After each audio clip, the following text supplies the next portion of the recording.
Hello hello hello hello hello बच्चों बाबा नमस्कार। स्वागत है सभी लोग आज के लेक्चर में। क्या मेरी आवाज आ रही है? क्या मैं दिखाई दे रहा हूं? जल्दी फटाफट से बता दीजिए। भारी मात्रा में लोग जुड़ चुके हैं आज हमारे साथ। 30 करोड़ लोग जुड़े हुए हैं। नमस्ते नमस्ते नमस्ते। कैसे हैं आप लोग? अरे मालिक यही है। मोंडल जी कैसे हो? क्या मेरी आवाज आ रही है? क्या मैं दिखाई दे रहा हूं? राकेश, अमित, अभिजीत, नैन्सी, स्नेहा, ममता, निकिता, रीना, के खुशी, अमित, कैसे हैं आप लोग? नमस्ते सभी लोगों को, बहुत बहुत नमस्कार। Good morning good morning good morning. मैं पंकज सजेरिया आप लोगों का स्वागत करता हूं आज के लेक्चर में। ठीक है, और बताएं कैसे हो? तो आज का दिन पता है आपको कौन सा दिन है? आज आपका दिन पता है आज कौन सा दिन है? आज का दिन कौन सा है? हाँ बहुत बढ़िया दिन है जी हाँ बहुत बढ़िया दिन है बढ़िया दिन है, बढ़िया दिन है आज का दिन पता है कौन सा है? आज का दिन है भाई साहब 1 नवंबर 2025। और हमसे बहुत सारे बच्चे जुड़ चुके हैं। मैं आपको इसलिए बता रहा हूं क्योंकि आज हमें पीडब्ल्यू में 5 साल हो चुके हैं। सुबह सुबह ही मेरे पास मैसेज आया कि कॉन्ग्रेचुलेशन, आपको 5 साल हो गए। और आज दिन है 1 नवंबर 2025। और ये सिलसिला जो है हमारा सिलसिला 2020 से शुरू हुआ था। और इन 5 सालों के अंदर काफी कुछ सीखा है। काफी अप्स काफी डाउन्स सब कुछ आए लाइफ में, लेकिन कंसिस्टेंसी के साथ हम लगे रहे। और आज पूरे भारत के सबसे ज्यादा बच्चे हम लोग पढ़ा रहे हैं। मतलब मैं उसको सबसे ज्यादा बच्चे नहीं बोलूंगा, मैं बोलूंगा सबसे ज्यादा भरोसे हमने जीते हैं, है ना। और ये जर्नी बहुत आसान नहीं थी। क्यों? क्योंकि जब आप कोई चीज स्टार्ट करते हो तो बहुत सारा जो जनता है उस टाइम की, वो ज्यादा बिलीव नहीं करती थी। मैं आपको थोड़ी सी जर्नी बताता हूँ, ज्यादा समय आपका नहीं लूंगा कह रहे पार्टी अरे भाई पार्टी देखो, तुम लोगों की पार्टी तो देखो रिजल्ट सेलिब्रेशन में ही होती है, ये बात मान के चलो, है ना। तुम्हारी असली पार्टी वही है कि रिजल्ट सेलिब्रेशन वाले दिन तुम अपने मम्मी पापा को स्टेज पर लेकर के आते हो। वही तुम्हारी असली पार्टी है ना। और वही खुशी है। ये तो जस्ट एक पड़ाव समझ लीजिए, जो हमारा पड़ाव है। ठीक है, बाकी आप लोगों को बेहतर से बेहतर मेडिकल कॉलेज में पहुंचाना है, इसी उम्मीद के साथ हम लोग पढ़ाते रहते हैं, है ना। तो जर्नी कुछ ऐसी शुरू हुई थी कि हम 2020 में अपने यूट्यूब चैनल पे पढ़ाया करते थे, पंकज सर केमिस्ट्री वाला जो मेरा यूट्यूब चैनल था। और उसमें मैं लगातार लेक्चर डाल रहा था। ठीक है, क्योंकि उस समय सबको पता है कि ज्यादा कुछ करने के लिए तो था नहीं, कोविड का टाइम था। तो हमने कहा घर बैठे बैठे करें क्या। तो अब वही होता है ना कि इंसान को खुजली होती है कुछ करने की तो हमने कहा घर बैठे बैठे क्या किया जाए, बोर हो रहे हैं। तो हमने अभिषेक सर को आप लोग जानते होंगे। तो अभिषेक सर और हमारा घर आसपास ही है, झांसी में। तो अभिषेक सर के घर पे व्हाइट बोर्ड था, व्हाइट बोर्ड लगा हुआ था अभिषेक सर के घर पे। अभिषेक सर उस समय झांसी में ही पढ़ाते थे। तो मैंने अभिषेक सर से पूछा, मैंने कहा अभिषेक भाई एक बात बताओ, बोर्ड खाली है क्या? हेलो, आवाज नहीं आ रही क्या भाई? इंपॉर्टेंट बात बता रहा हूं, अभी तो आवाज आनी चाहिए यार। हेलो हेलो हेलो हेलो, क्या मेरी आवाज आ रही है? हेलो हेलो हेलो हेलो, क्या मेरी आवाज आ रही है? जल्दी बताओ। कह रहे एसजीएन का मतलब क्या होता है एसजीएन का मतलब था श्री गणेशाय नमः। वहां से शुरू किया था। जो लोग जानते हैं व्हाइट बोर्ड वाले मेरे लेक्चर्स को, उसमें कोने में एसजीएन लिखता था मैं। आ रही ना? हाँ। तो मैंने पूछा, मैंने कहा अभिषेक भाई एक बात बताओ, व्हाइट बोर्ड खाली है? कह रहे हाँ भैया एकदम खाली है, लेकिन कुछ क्लासें में लेता हूँ, बाकी खाली रहता है। मैंने कहा ठीक है। मैंने कहा व्हाइट बोर्ड की जुगाड़ हो गई, अब कैमरा चाहिए। तो मेरे चाचा जी के पास पुराने टाइम का कैम कॉर्डर हुआ करता था। कैम कॉर्डर उन्होंने अपने जमाने में लिया था, 20-25 साल पहले का कैम कॉर्डर था वो। अब वो कैम कॉर्डर ऐसा था कि उसमें 30 मिनट की रिकॉर्डिंग होती थी और वो फुल हो जाता था। फिर उसका मेमोरी कार्ड निकाल के खाली करना पड़ता था। फिर उसको खाली करो, फिर लगाओ, फिर 30 मिनट की रिकॉर्डिंग करो, इस तरीके से उस कैमकॉर्डर से। बहुत साथ दिया उस कैमकॉर्डर ने। तो उस कैमकॉर्डर को हमने चलाया तो एक दो महीने के आसपास हुए होंगे, तो वो कैमकॉर्डर खराब हो गया क्योंकि बहुत पुराना भी था।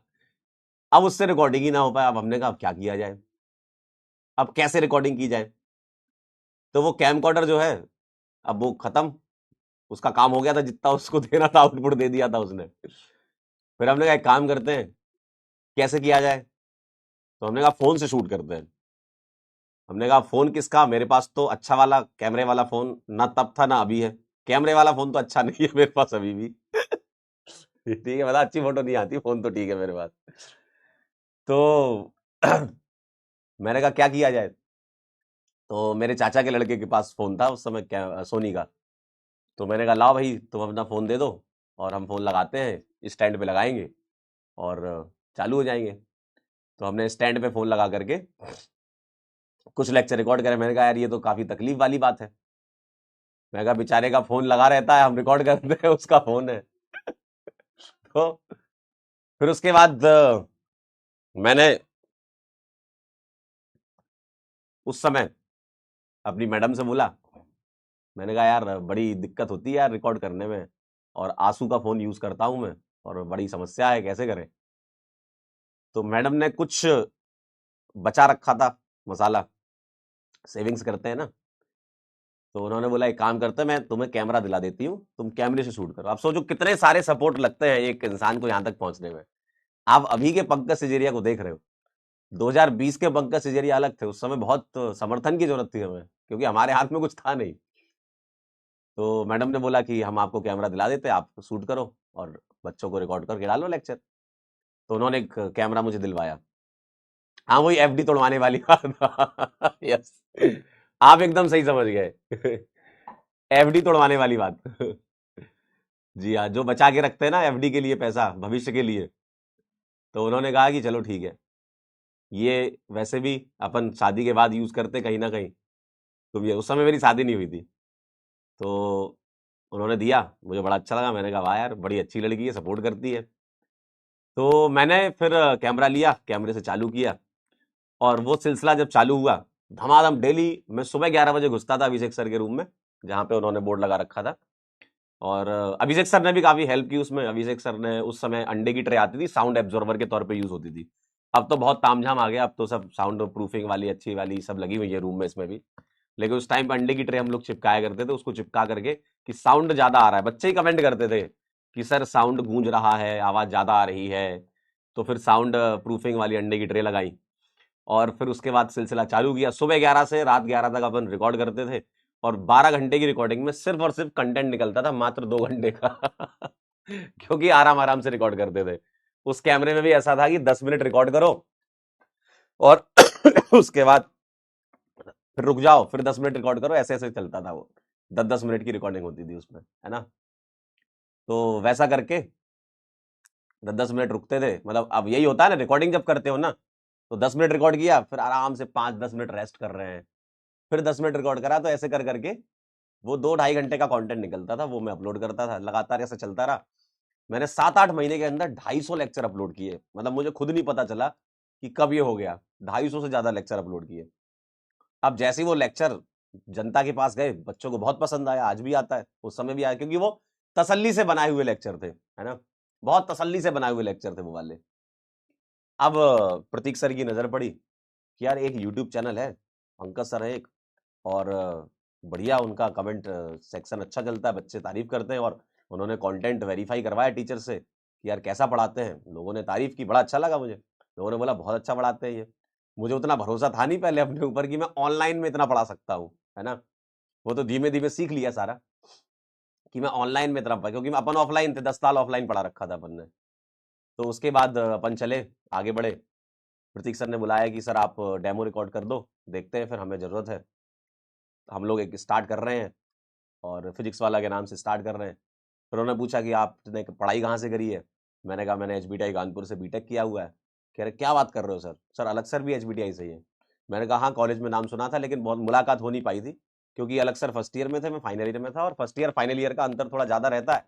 और एचबीटीआई का हॉस्टल भी अलग अलग है, जो लोग कानपुर से वो जानते होंगे। फाइनल ईयर के हॉस्टल्स हैं जो वो गुरुदेव के आसपास है, एक जगह है वहाँ पे, और फर्स्ट ईयर के हॉस्टल नवाबगंज में है। तो उतना इंटरेक्शन हो नहीं पाता है, लेकिन हाँ नाम सुन रखा था, क्योंकि अलग सर उसमें नुक्कड़ नाटक में बहुत पार्टिसिपेट करते थे, है ना। तो कह रहा है कि अब हम लोग स्टार्ट कर रहे हैं और चाहते हैं कि आप भी हमारे साथ जुड़ो। मैं कहा सर आ जाता हूँ, अपने पास भी कोई काम थोड़ी था, अपन तो अपने यूट्यूब चैनल पे वीडियो डाला करते थे। तो मैं झांसी से गया या पंजाबी बाग, यहाँ पर एक छोटा सा रूम था, एक ही कमरा था बस, नीचे किसी पब्लिकेशन का वेयर हाउस था और ऊपर एक कमरा था, उसी कमरे में एक स्टूडियो लगा रखा था, मतलब बोर्ड लगा रखा था, और उसी में एक जस्सी भाई थे, तो जस्सी भाई रिकॉर्डिंग करते थे और प्रतीक सर उसको अपलोड करते थे और अलग सर कंटेंट वेरीफाई करते थे, ये काम होता था, 2-3 लोग थे बस। तो अब जैसे ही अपन पहुंचे वहां पे, हमने बोला कि चलो सर बताओ कहाँ पे रिकॉर्ड करना है। कह रहा सर चाय पानी कुछ हो जाए उसके बाद। मैंने कहा सर आके पहले रिकॉर्ड करेंगे उसे। अब देखो यही तो कॉन्फिडेंस होता है। मैं कहा सर आके करेंगे पहले बताइए करना क्या है। कह रहा सर जो भी आपकी इच्छा का टॉपिक हो वो टॉपिक आप पढ़ा दो। मैंने कहा ठीक है, एरोमेटिसिटी पढ़ाई मैंने। अब जैसे ही मैंने पढ़ाया तो मैंने पूछा सर कितने देर का करना है। कह रहा सर आधे घंटे 45 मिनट का कर देना। अब मैं पढ़ाते पढ़ाते इतना खो गया कि वो लेक्चर 1 घंटा 23-24 मिनट तक पहुंच गया।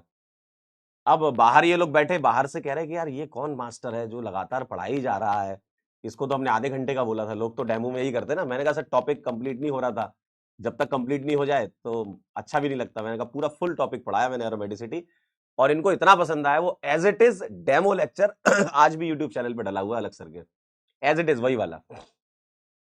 उन्होंने रीशूट के लिए भी नहीं बोला, लगा उनको लगा कि यार यही है, यही मसाला असली, ठीक है। तो उन्होंने सीधे के सीधे एज इट इज डाल दिया और आज भी वो डला हुआ है लेक्चर, बड़ा अच्छा लगता है ना। तो वहां से सिलसिला शुरू हुआ और पहले प्रयास बैच आया था तो प्रयास बैच पढ़ाया हमने, ठीक है। उसके बाद फिर नेक्स्ट ईयर से यकीन बैच पढ़ा रहे लगातार, ठीक है। पहले साल का यकीन में सिर्फ अलग सर पढ़ाते थे और बाकी और भी टीचर्स थे उस टाइम पे, लेकिन मेरे पास थोड़ा सा विजिबिलिटी ऐसी थी कि मैं एक ही क्लास ले सकता था, क्योंकि मैं उस टाइम पे पैरेलली, जैसे जब मेरी बात फिजिक्स वाला में हो रही थी, उसी टाइम पे मैंने कश्मीर यूनिवर्सिटी में भी एक प्रोजेक्ट ले रखा था। मैंने कहा कि चलो पढ़ाते हैं अब, है ना। तो वहां के बच्चों को भी पढ़ा रहा था, यहाँ भी पढ़ा रहा था। तो पहले साल में प्रयास बैच ही लिया मैंने, फिर 2021 से फिर सारे बैच लेना चालू करे, अर्जुना, लक्ष्य, यकीन, प्रयास, जो आज तक चल रहे हैं। और बड़ा मतलब अच्छा लगा। बहुत सारे अप्स डाउन्स आए, आप सभी लोगों ने अगर जर्नी ऑब्जर्व की हो फिजिक्स वाला की, उस समय आप मेरे ख्याल से 8th में होगे शायद, है ना, 8th में शायद आप लोग, तो 8th 9th क्लास में आप होगे उस समय, तो देख ही रहे होगे माहौल, है ना। शायद आपसे कई बच्चे उमंग में, कई नीव में, कई उड़ान में पढ़ रहे हो उस टाइम पे। तो आप लोगों ने ऑब्जर्व तो किया होगा, बहुत सारे अप्स डाउन्स चलते रहे जीवन में, लेकिन लगे रहे, और उसी का नतीजा है कि आज बहुत सारे भरोसे हम जीत पाए, और ये लगातार कायम रहेगा आगे आने वाले टाइम में भी, है ना। ठीक है। तो ये है, काफी जर्नी वैसी रही, घुमावदार भी रही बहुत सारी। कई चीजें तो आपको मतलब पता नहीं चल पाती, बैकएंड में बहुत काम होता है, बहुत सारे लोग, बहुत सारी टीम काम करती है ना। जो आप लोगों तक एक लेक्चर जाता है, जैसे आप अभी हमको देख पा रहे हो ना, तो इसमें बहुत सारे लोग इन्वॉल्व हैं। किसी इंसान ने क्लासेस लगाई हैं, किसी इंसान ने बैच में अपलोड किया है, लेक्चर प्लानर अपलोड किया है, किसी ने कोऑर्डिनेट किया है, बहुत सारे लोग इसमें लगते हैं जो एक क्लास आपके सामने आती है ना।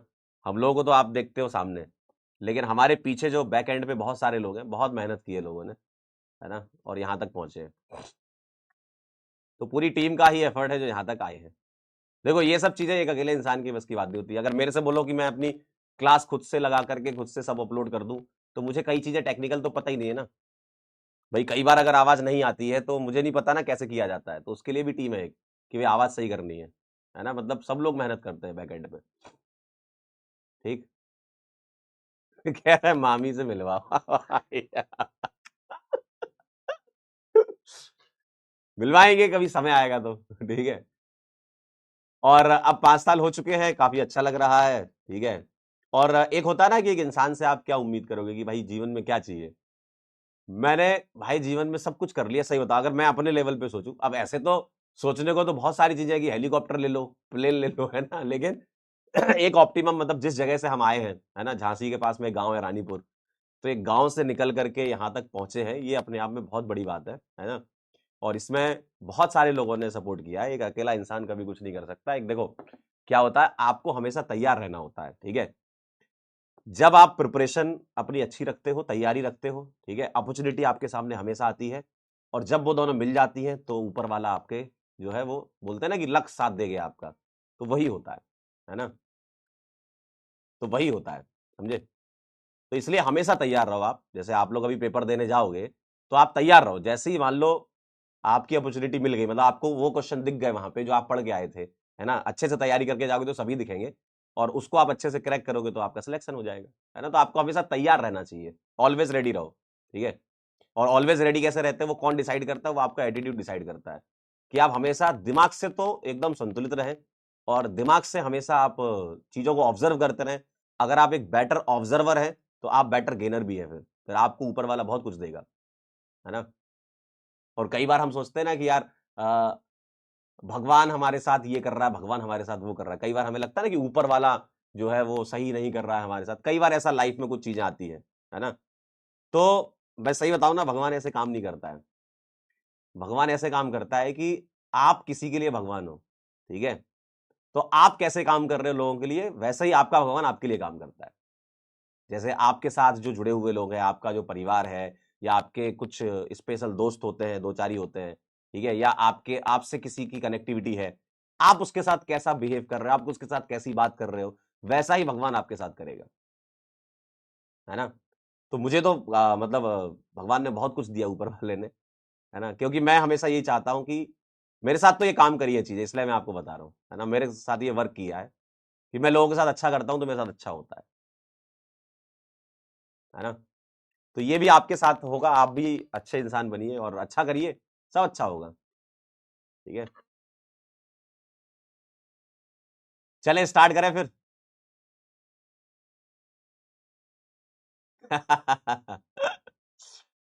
चलिए भाई,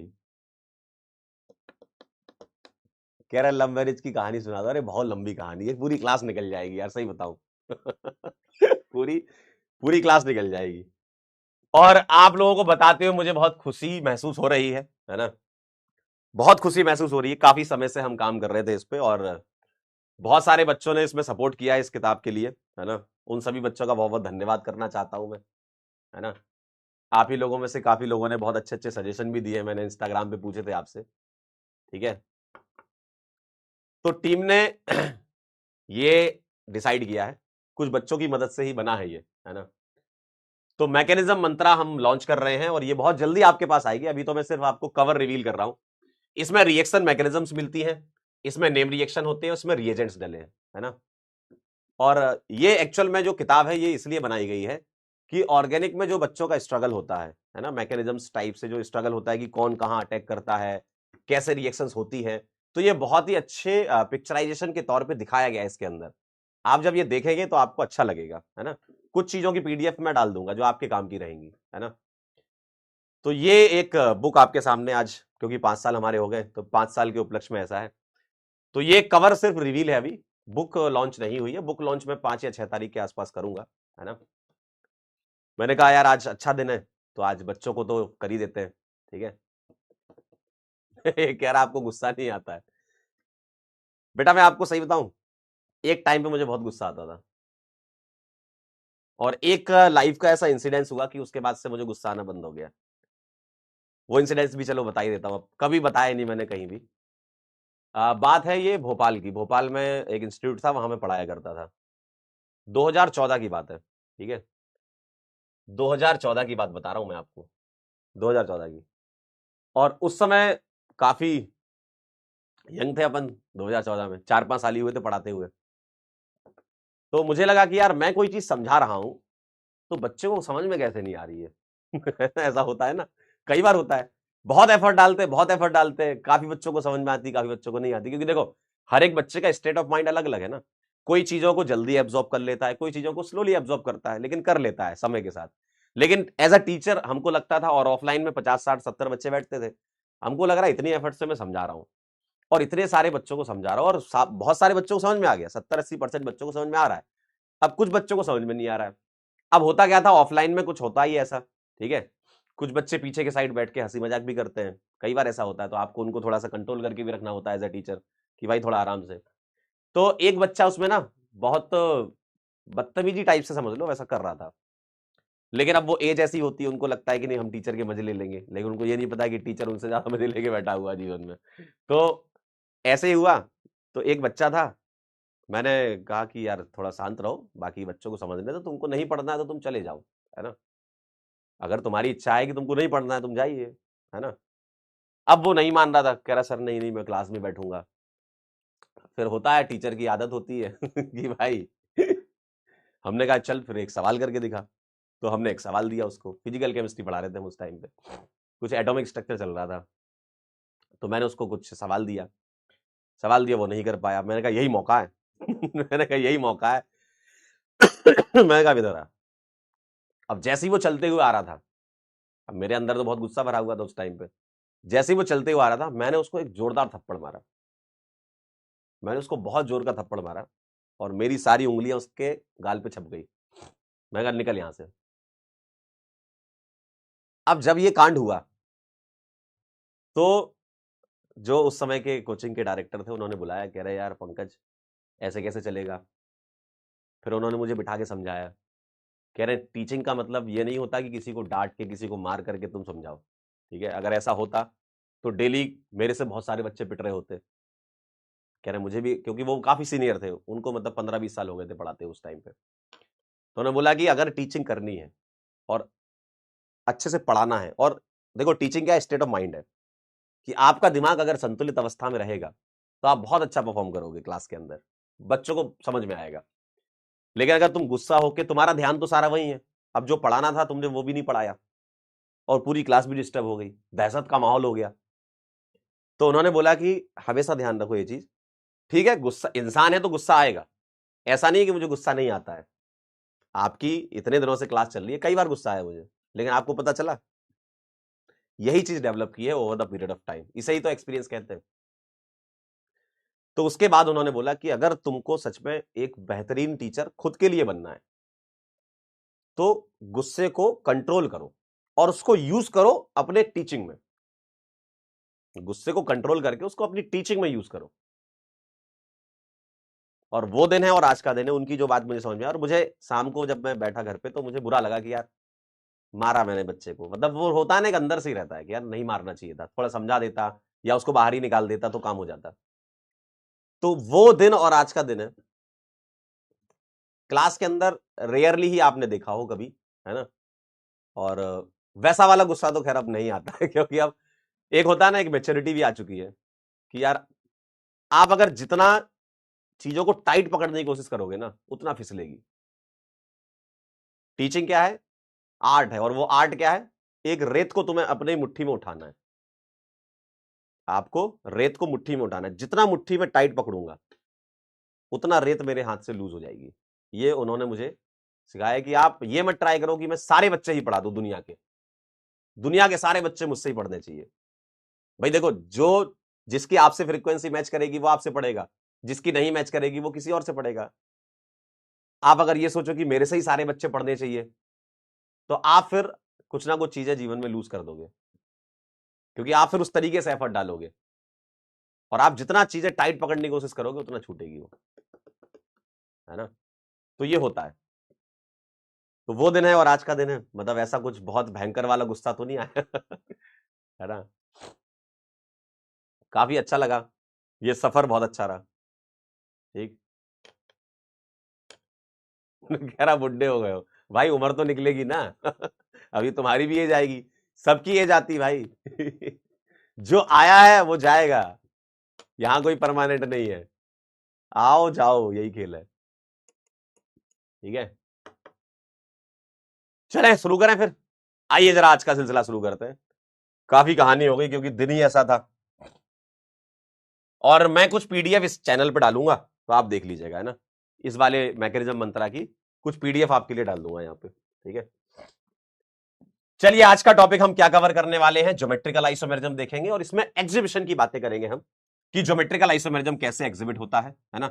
ज्योमेट्रिकल आइसोमेरिज्म किसका पार्ट है, स्टीरियो आइसोमेरिज्म का पार्ट है, क्या क्या चीजें होती है, सब अपन डिटेल में बात करेंगे। ठीक, सिस ट्रांस आइसोमर देखेंगे, क्या सिस होता है क्या ट्रांस होता है, और इनकी फिजिकल प्रॉपर्टीज के बारे में बात करेंगे। ठीक है, लास्ट टाइम पे मैंने आपको स्ट्रक्चरल आइसोमेरिज्म का कुछ हिस्सा बताया था कि जिसमें अगर तुम डीयू चेंज कर दो या बेंजीन डेरिवेटिव आ जाए या कार्बोक्सिलिक एसिड आ जाए, अमाइड आ जाए, तो बहुत सारे अपन ने यहां पर प्रैक्टिस की थी और इसका तरीका आपको पता चल चुका था कि किस तरीके से ये होता है ना। होमवर्क डिस्कस कर लेते हैं अपन। होमवर्क की अगर हम बात करें तो होमवर्क डिस्कशन में C5H10 एक पहला कंपाउंड देखिएगा जरा, ठीक है। इसमें क्या कह रहे हैं, 5 स्ट्रक्चरल आइसोमर हैं अल्कीन के और 3 साइक्लो। बताओ आप लोगों का आंसर क्या आया, आप लोगों का आंसर क्या आया बताइए, पहले आप लोग आंसर बताइए, बोलिए। C5H10 5 structural isomer of alkyne कह रहा है, चेक कर लेते हैं। 5 स्ट्रक्चरल आइसोमर कह रहा है, जरा बताइए फटाफट से। और 3 साइक्लो अल्केन्स है। आपका आंसर ये आया कि नहीं आया, जल्दी बताओ, फटाफट से बता दो मुझको, जल्दी से। ठीक है, आ रहा हूं। जल्दी से बता दो। एक तो क्या बालक खटखटाता रहता है, मुझे लगा पता नहीं कौन आया है। चलिए चलिए बताइए। स्लाइड मैप नहीं लगा क्या बात कर रहे हो, ऐसा हो ही नहीं सकता। ऐसा कैसे हो सकता है भाई, अच्छा लाइए स्लाइड मैप लगा देते हैं।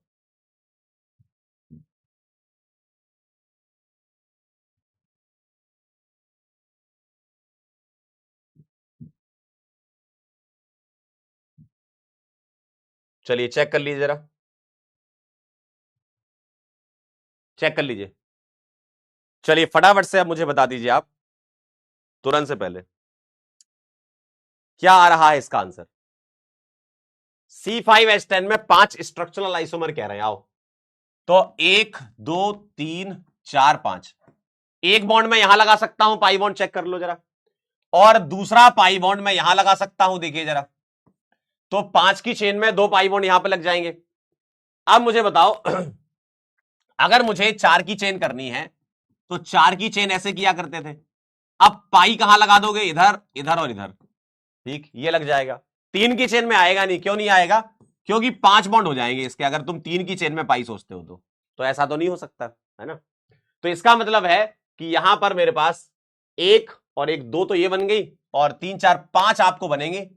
C5H10 के 5 अल्कीन बनेंगे। क्या ये बात सही है। अब ये कह रहे हैं कि 3 साइक्लो अल्केन बनाना है, तो क्या 3 साइक्लो अल्केन बनेंगे, ये हमने क्लास में किया हुआ सवाल है ना। तो 5 की रिंग, 4 की रिंग, 3 की रिंग में ऐसा ऐसा खेल सकते हो, बताइए जरा। तो क्या 3 साइक्लो अल्केन बनेंगे, बोलो बोलो बोलिए। 3 साइक्लो अल्केन बनेंगे क्या, नहीं बनेंगे ना। तो ए वाला आपका गलत हो गया, 5 बन रहे हैं। C5H10 follows the general formula CnH2n, सही बात है, CnH2n रिप्रेजेंटिंग बोथ टाइप, यानी कि साइक्लो अल्केन का भी जनरल फॉर्मूला यही होगा, अल्कीन का भी यही होगा, क्योंकि DU1 है ना। क्या आवाज नहीं आ रही क्या, क्या बात कर रहे हो यार, दूसरा माइक लगा लेते हैं।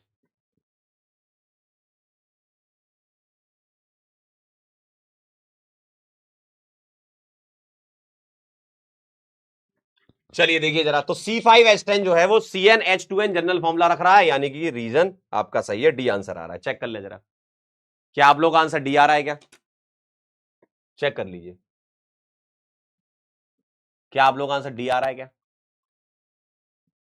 आ रही है आवाज क्लियर, बताइए, क्या आवाज आ रही है।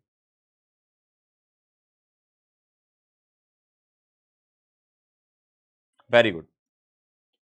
अगला बताइएगा, C2H4O2 सोर्स 3 स्ट्रक्चरल आइसोमर्स, बताओ जरा, क्या 3 स्ट्रक्चरल आइसोमर बनेंगे इसके C2H4O2 के, इसकी डी निकाल लेते पहले। तो सर डी आ रही है C+1 -H+X-N/2, यानी कि 3 - 2 1 आ जाएगी डी।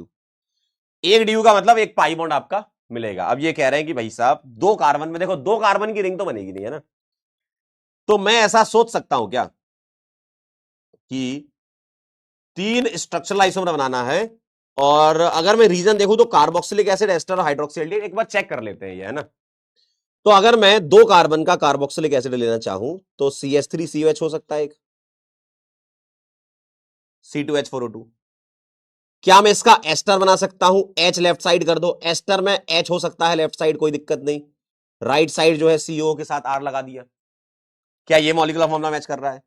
अब इनका कहना है हाइड्रोक्सी एल्डिहाइड। अगर मैं एल्डिहाइड बनाऊं ऐसा और हाइड्रोक्सी कर दूं ऐसा, देखिए जरा, तो क्या ये पॉसिबल है? 2 कार्बन हो गए और 4 हाइड्रोजन हो गए, है ना? तो ये हो चुका है भाई साहब ऐसा। असर्सन भी सही है, रीजन भी सही है, बहुत असर्सन रीजन ट्रू है। देख लो जरा, 3 स्ट्रक्चरल आइसोमर बन जाएंगे इसके। देखो, ये वाला गलत हो गया क्या आपसे? एक एसिड बन गया, एक एस्टर बन गया और एक हाइड्रोक्सी एल्डिहाइड बन गया, क्योंकि डीयू सेम है, मॉलिक्यूलर फॉर्मूला मैच कर रहा है। बोले भाई, ठीक आहे?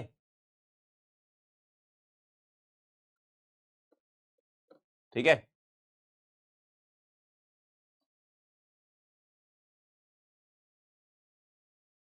साइक्लिक ईथर बना रहे हो क्या? ओ, अगर तुम 2 कार्बन 1 ऑक्सीजन लेकर के ईथर बनाना चाहते हो तो बेटा एक ही ऑक्सीजन आएगा ना, एक ही ऑक्सीजन आएगा, यही तो बनेगा। और चेक कर लेते, एक ही ऑक्सीजन आएगा।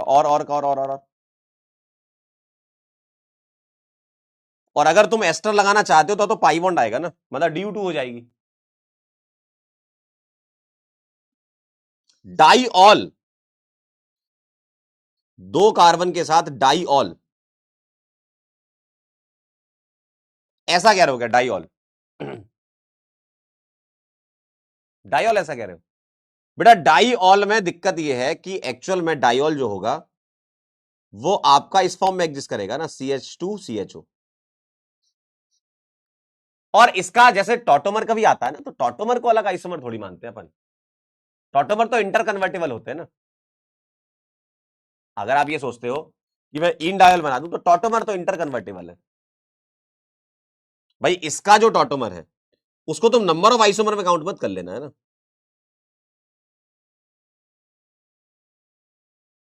ये तो इसका टॉटोमर है ना, अगर आप इन डायल सोचते हो तो। ठीक है, तो ये तो टॉटोमर है, टॉटोमर तो इंटर कन्वर्टेबल है। ठीक है, चलिए आगे चलूं। C6H4Br2 has more than 1 isomer even on benzene ring. Check कर लेते हैं। अगर मेरे पास 6 की रिंग है, 2 Br लगाना है मेरे को, एक यहां लगा दिया, एक यहां लगा दिया। अब ये एक मेटा पे हो सकता है, एक पैरा पे हो सकता है, बताइए जरा, क्या ये बात क्लियर है?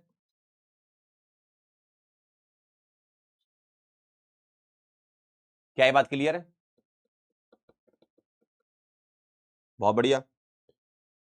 तो ये हो गया आपका मोर than 1 isomer even in benzene, बिल्कुल सही बात है। Ortho Meta para position give 3 structural isomer, बिल्कुल सही बात है। तो असर्सन भी ट्रू है, रीजन भी ट्रू है। ठीक, चलिए अगला देखिए, नेक्स्ट।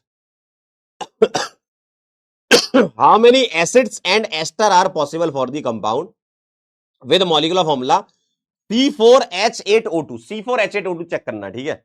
आइए जरा, C4H8O2 में मुझे एसिड बनाना है। पहले एक काम करूं, मैं एसिड बनाने के लिए C4H8O2 में से, मुझे बताओ, मैं इसमें से COH बाहर कर लेता हूं। अगर मैं इसमें से COH बाहर करूंगा तो मुझे कितने कार्बन दिखेंगे? सर 3 कार्बन दिखेंगे, सही बात है। और H कितने दिखेंगे? 7 दिखेंगे। क्या ये बात क्लियर है? बताइए। मैंने इसमें से एसिड बाहर कर लिया तो मेरे को C3H7 दिखेंगे। अब C3H7 में से आप क्या करोगे? 1 2 3 कार्बन। अब मुझे क्या करना है? H हटा के COH लगाना है। एक यहां लगा सकता हूं, एक यहां लगा सकता हूं, तो एक मेरा ऐसा बन जाएगा और दूसरा ऐसा बन जाएगा। चेक कर ले जरा, मेरे को 2 एसिड मिल रहे हैं। एस्टर चेक कर लेते हैं। एस्टर बनाने के लिए तुम्हें क्या करना होगा? C डबल बॉन्डो लगाना होगा। ये एस्टर है। अब एस्टर में कार्बन से H हो सकता है जुड़ा हो, बिल्कुल सही बात है। अब राइट साइड कितने कार्बन आएंगे? एस्टर में तो 1 कार्बन हो चुका है, तो 3 बचे, मतलब ये बचेगा C3H7। अब C3H7 कैसा कैसा हो सकता है? सर ये CH2 CH2 CH3 हो सकता है, बिल्कुल सही बात है। सर मैं इसको आइसो के फॉर्म में लगा दूं क्या? आइसो,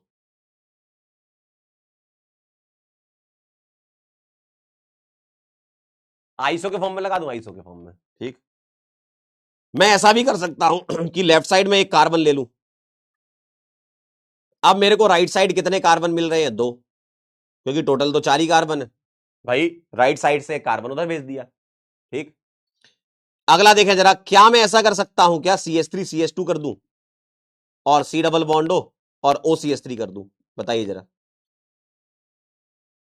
तो इसमें भी 4 कार्बन आ रहे हैं, चेक कर लो, इसमें भी 4 कार्बन आ रहे हैं, यानी कि 1 2 3 और 4 एस्टर मेरे को मिल रहे हैं ये। अब मैं तीसरा वाला CH3 उधर थोड़ी ले जाऊंगा, क्योंकि एसिड बन जाएगा फिर। अगर मैं इस वाले को भी उधर ले गया तब तो एसिड बन जाएगा, ठीक है। तो 2 एसिड आ रहे हैं, एसिड, और 4 एस्टर आ रहे हैं, ठीक। अगला देखिए, number of isomeric form of C7H9N having benzene ring. अब मुझे बताओ इसकी डी क्या है? Sir C+1 minus H plus x minus N/2 और ये 8 माइनस 4 यानी कि 4। अब DU4 सारी बेंजीन में चली जाएगी, ठीक है। DU4 सारी बेंजीन में चली जाएगी, सबकी सब। तो मैं सारी की सारी DU को बेंजीन में भेज देता हूं। तो 4 DU बेंजीन में जा चुकी है, ठीक है। 4 DU बेंजीन में जा चुकी है। अब क्या बचा है मेरे को? यहां क्या बच गया? एक कार्बन बच गया और एक नाइट्रोजन बच गया, ठीक है। अब मैं एक कार्बन एक नाइट्रोजन को, और वो भी सिंगल बॉन्ड बनाना है क्योंकि DU कंप्लीट हो चुकी है, ठीक है। तो मैं एक कार्बन और एक नाइट्रोजन लगा दूं, ठीक है, ऐसे लगा सकता हूं मैं। यहां एक नाइट्रोजन एक कार्बन लगा सकता हूं, जी हां। मैं यहां पर एक कार्बन ऑर्थो पर NH2 कर दूं, इसी तरीके से मैं मेटा पे और पैरा पे कर दूं, यही कर सकता हूं मैं। तो एक मेटा पे कर दिया और एक पैरा पे कर दिया, देख लो जरा, चेक कर ले जरा। तो 5 आंसर आ रहा है, आ रहा है आप लोगों का? Very good. अगला देखो, how many structural isomer of C8H16 that have 6 member ring. अब मुझे बताओ DU क्या है इसकी? सर DU1 आ रही है, CnH2n से बिलोंग कर रहा है, और मुझे 6 मेंबर रिंग बनानी है। इसका मतलब 6 मेंबर रिंग में DU1 जा चुकी है, 6 मेंबर रिंग में DU1 जा चुकी है मालिक। अब जो रिमेनिंग पार्ट बचा उसमें सिंगल बॉन्ड होंगे, ठीक है। चलिए, तो C8H16 की अगर मैं बात करूं तो मेरे पास 2 ही कार्बन अब रह गए। अब मुझे बताओ, 6 कार्बन हो चुके हैं, 2 रह गए। अब 2 कार्बन कैसे आएंगे? सर एक इथाइल हो सकता है और 2 मिथाइल हो सकते हैं। देखिए, अब 2 मिथाइल कैसे हो सकते हैं? ऐसे 1 2 हो सकता है, 1 3 हो सकता है और 1 4। इसमें तुम ऑर्थो मेटा पैरा मत कह देना, साइक्लोहेक्सेन में ऑर्थो मेटा पैरा नहीं होती। क्लियर है? ठीक है, तो 5 आ जाएगा आपका आंसर। अगला, C7H8 shows how many benzenoid isomer, ठीक। इसकी ड्यू निकाल लेता हूं मैं C+1 माइनस 8/2, तो 8 माइनस 4 4 आएगा। अब मुझे बताओ DU4 का मतलब क्या है? DU4 का मतलब है कि सारी DU बेंजीन में चली जाएगी। बेंजीनोइड बनाना ना, बेंजीनोइड, बेंजीनोइड बनाना, यानी कि 4 DU बेंजीन में चलेगी, तो रिमेनिंग अब कुछ बचा नहीं, पाई बॉन्ड वाला, सिग्मा बॉन्ड वाले बचेंगे। तो मैंने 4 DU यहां लगा दिया, मेरे पास क्या बचा? C7H8O में से 6 कार्बन हट गए, तो क्या बचा? एक कार्बन एक ऑक्सीजन बचा, और एक कार्बन एक ऑक्सीजन बचा, तो मैं उसको ऐसे लगा सकता हूं। मैं ऑक्सीजन पहले लगा दूं, कार्बन बाद में लगा दूं। मैं यहां OH कर दूं, CH3 को यहां ले आऊं, ऑर्थोक्रिसॉल, मेटाक्रिसॉल और पैराक्रिसॉल। क्या ये बात क्लियर है? कहो हां, कहो हां। ठीक है, ठीक आए? चलिए, very good. Next, how many carboxylic acid structure isomer possible for C7H10O2? अब सुनना ध्यान से, मैं इसमें से CH अगर बाहर कर लेता हूं तो मुझे बताओ क्या बचा? सर 4 कार्बन बच गए और 9 हाइड्रोजन बच गए, सही बात है। और C4H9 में कितने आइसोमर बनाते थे आप बताओ? C4H9 में एक तो तुम बना सकते हो स्ट्रेट चेन, और एक ये। अब इसमें से H हटा करके CH लगा दो, H हटा करके CH लगा दो, तो एक यहां एक यहां एक यहां और एक यहां, हो गए 4। देख लो, 4 आएंगे, ठीक है। चलिए अगला, हाउ मेनी साइक्लिक आइसोमर, ये तो हम कर चुके, C5H10, 5 आते हैं, 5 की रिंग, 4 की रिंग में ब्रांच, 3 की रिंग में इथाइल लगाया था, क्लास में लिखा हुआ है, तो एक ही कार्बन पे 2 मिथाइल और एडजेसेंट पे एक मिथाइल, ये तो 5 आया था। हाउ मेनी साइक्लिक, स्ट्रक्चरल कर लेना यहां पर, है ना, स्ट्रक्चरल लिख लो इसमें, क्योंकि स्टीरियो काउंट करते हैं अगर कुछ नहीं लिखा होता है तो स्ट्रक्चर लिख लो तो ज्यादा क्लियर रहेगा। अगला, find total number of structural 1 degree amide चाहिए, तो मुझे बता इसमें से मैं CONH2 बाहर निकाल लूं तो ये अमाइड बन जाएगा मेरा 1 डिग्री अमाइड। देखो अगर मैं CONH2 बाहर निकाल लूं तो 1 डिग्री अमाइड बन जाएगा, क्या बचा C4H9। और C4H9 की क्या वैरायटी होती है बताइए, ये होती है H हटा के CONH2, H हटा के CONH2, H हटा के CONH2 और H हटा के CONH2, यानी कि 4 आएगा। ठीक है, वही कार्बोक्सिलिक एसिड जैसा है मामला। हाँ ठीक है, ठीक है। अगला, the number of structural isomer of C4H10X, ये हमने क्लास में किया हुआ है। C4H10 यानी कि 4 कार्बन का चेन, एक पाई यहां लगा दो, एक पाई यहां लगा दो, एक पाई यहां लगा दो। ठीक है, रिंग सोच लो, 4 की रिंग और 3 की रिंग, एक मिथाइल, तो टोटल 5 आइसोमर आएंगे, आपकी एक्स की वैल्यू 5 आएगी। ठीक है, एक्स की वैल्यू 5 आएगी। ठीक है, अब सुनिएगा, डबल बॉन्ड इक्विवेलेंट की अगर मैं बात करूं तो इसका डबल बॉन्ड इक्विवेलेंट क्या आएगा, जिसको डीयू कहते हैं अपन, C+1 माइनस H+X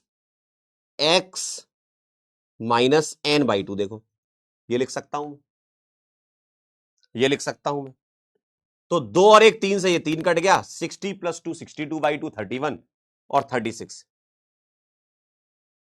5 आ जाएगा, और 5 - 5 कितना आएगा बताओ, 0। ठीक है, ए पे ताला लगाया जाए, चलिए बहुत बढ़िया, ठीक है। अगला, the number of H atom in the following structure are express as 11n - 7। बेटा यहां पे थोड़ा सा स्ट्रक्चर टाइपिंग में अगर आपको थोड़ा नहीं दिख रहा हो, छोटा बॉन्ड हो गया, मैं बता देता हूं। यहां पर ना ये, यहां एक कार्बन है, यहां एक कार्बन है, बॉन्ड थोड़ा छोटा हो गया तो आपको दिख नहीं रहा ये। ठीक है, तो वो बीच में एक एक कार्बन और है। ठीक है, मतलब एक कार्बन ये है, मैं इसको थोड़ा और बड़ा डॉट कर देता हूं, ये एक कार्बन है, ये एक कार्बन है, और यहां ट्रिपल बॉन्ड इसके बीच में है। ठीक, तो ये टाइपिंग में थोड़ा सा ज्यादा चिपक गया, पास आ गया वो।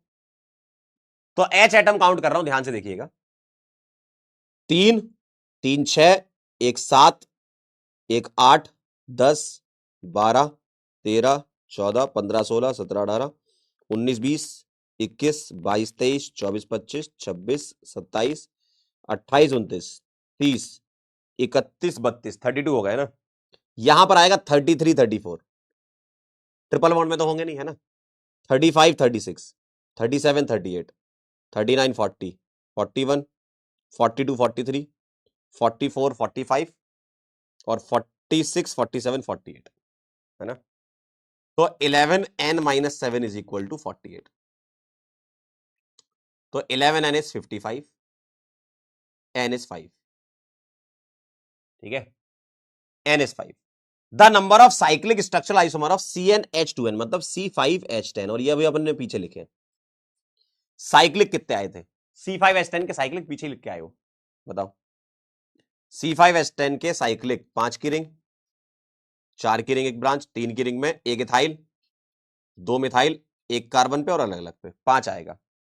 तो आपका जो आंसर है वो 5 है। ठीक है, आंसर 5 है, वो मैच करा लो।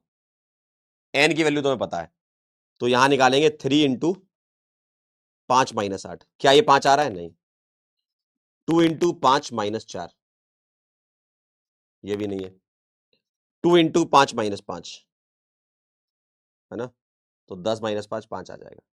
ठीक है, ये नहीं आएगा, सी आंसर आ रहा है आपका।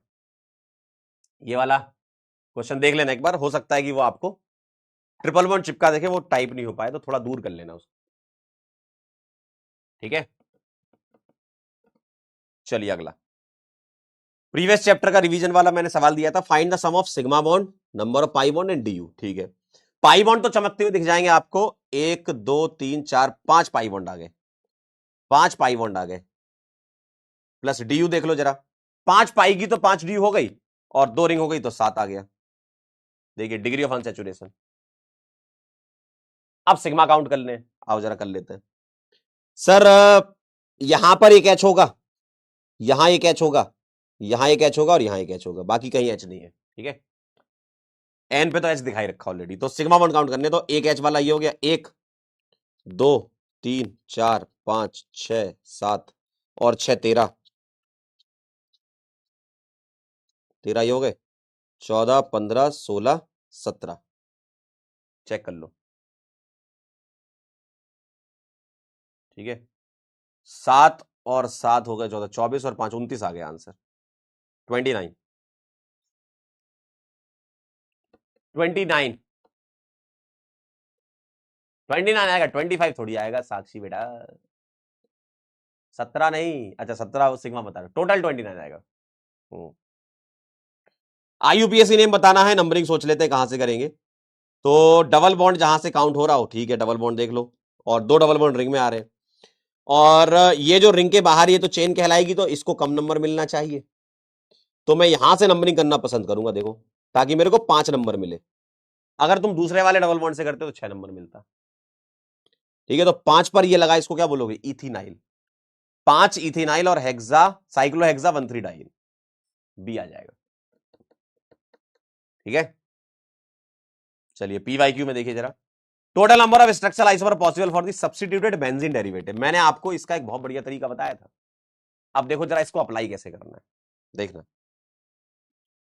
C9H12 में एप्लीकेशन देखिएगा बेंजीन डेरिवेटिव का, कैसे करेंगे मुझे बताइए। C9H12 की ड्यू बता दो सबसे पहले, C+1 -12/2, तो 10 - 6 4 आ जाएगा, यानी कि 4 की 4 ड्यू चली गई कहां, बेंजीन में, बेंजीन में चली गई, बेंजीन में 4 की 4 ड्यू।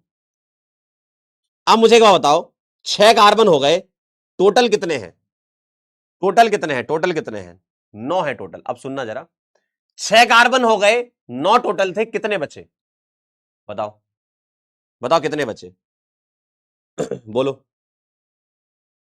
6 कार्बन बेंजीन में हो गए ना, 9 थे टोटल, कितने बचे, 3 रह गए। अब 3 कार्बन के कॉम्बिनेशन क्या हो सकते हैं सर, एक हो सकता है नॉर्मल प्रोपाइल, 3 कार्बन की स्ट्रेट चेन है ना, एक हो सकता है आइसोप्रोपाइल, ब्रांच वाली कर दो आइसोप्रोपाइल। सर एक इथाइल प्लस एक मिथाइल हो सकता है, और सर तीनों मिथाइल हो सकते हैं, क्या ये बात सही है, सही है ना। अब मुझे एक बात बताओ, अगर मैं एक ही ग्रुप लगाऊं, सुनिएगा ध्यान से, मैं यहां से करता हूं, एक मिथाइल एक मिथाइल और एक मिथाइल, मतलब 3 मिथाइल। अब मुझे एक बात बताओ, अगर मैं बेंजीन पे एक ही ग्रुप लगाता हूं, तो क्या मैं इसको मोनो सब्स्टिट्यूटेड कह सकता हूं, और मुझे बेंजीन पर अगर एक ही ग्रुप लगाना है तो कहीं भी लगाओ, इसका मतलब इसका आंसर 1 आ जाएगा। सर आइसोप्रोपाइल भी लगाऊंगा तब भी एक ही लगाना है, तो ये भी मोनो सब्स्टिट्यूटेड हो गया, तो इसका भी आंसर 1 आ जाएगा। ठीक, सर एक इथाइल एक मिथाइल लगाने का मतलब क्या, डाई सब्स्टिट्यूटेड करना, और मुझे बताओ डाई सब्स्टिट्यूटेड क्या हो सकता है, ऑर्थो मेटा पैरा, भाई बेंजीन पे मुझे 2 ग्रुप लगाना, ऑर्थो मेटा पैरा, तो इसका आंसर 3 हो जाएगा।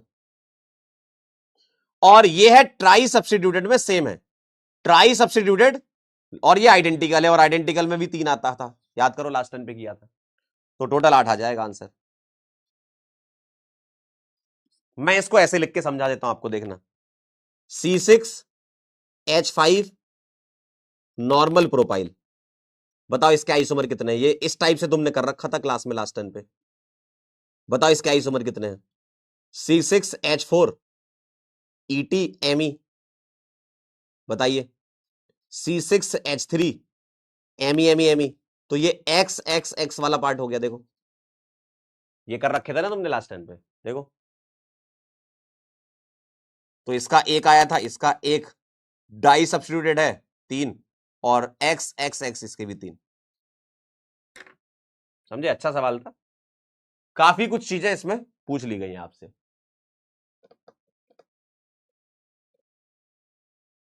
भाई बेंजीन वाला लास्ट टाइम पे समझा था ना, वही तो है, सेम ही है, सेम प्रोसेस फॉलो की थी, वाह यार बहुत बढ़िया, वेरी गुड वेरी नाइस, चलिए आगे चलते हैं। हाँ भाई, ये वाला आया क्या आप लोगों का answer? Cyclic structural isomer of C4H7Cl। Cyclic चाहिए। अब मुझे एक बात बताओ, इसकी डी क्या आ रही है? C+1 minus H plus x minus N/2, 5 minus 4 1, यानी कि वो रिंग में चली जाएगी डी। तो 4 कार्बन का रिंग बना सकता हूं मैं, सही बात है, 4 कार्बन का रिंग बना सकता हूं मैं, ठीक है सर। 3 कार्बन का रिंग और एक मिथाइल बना सकता हूं मैं।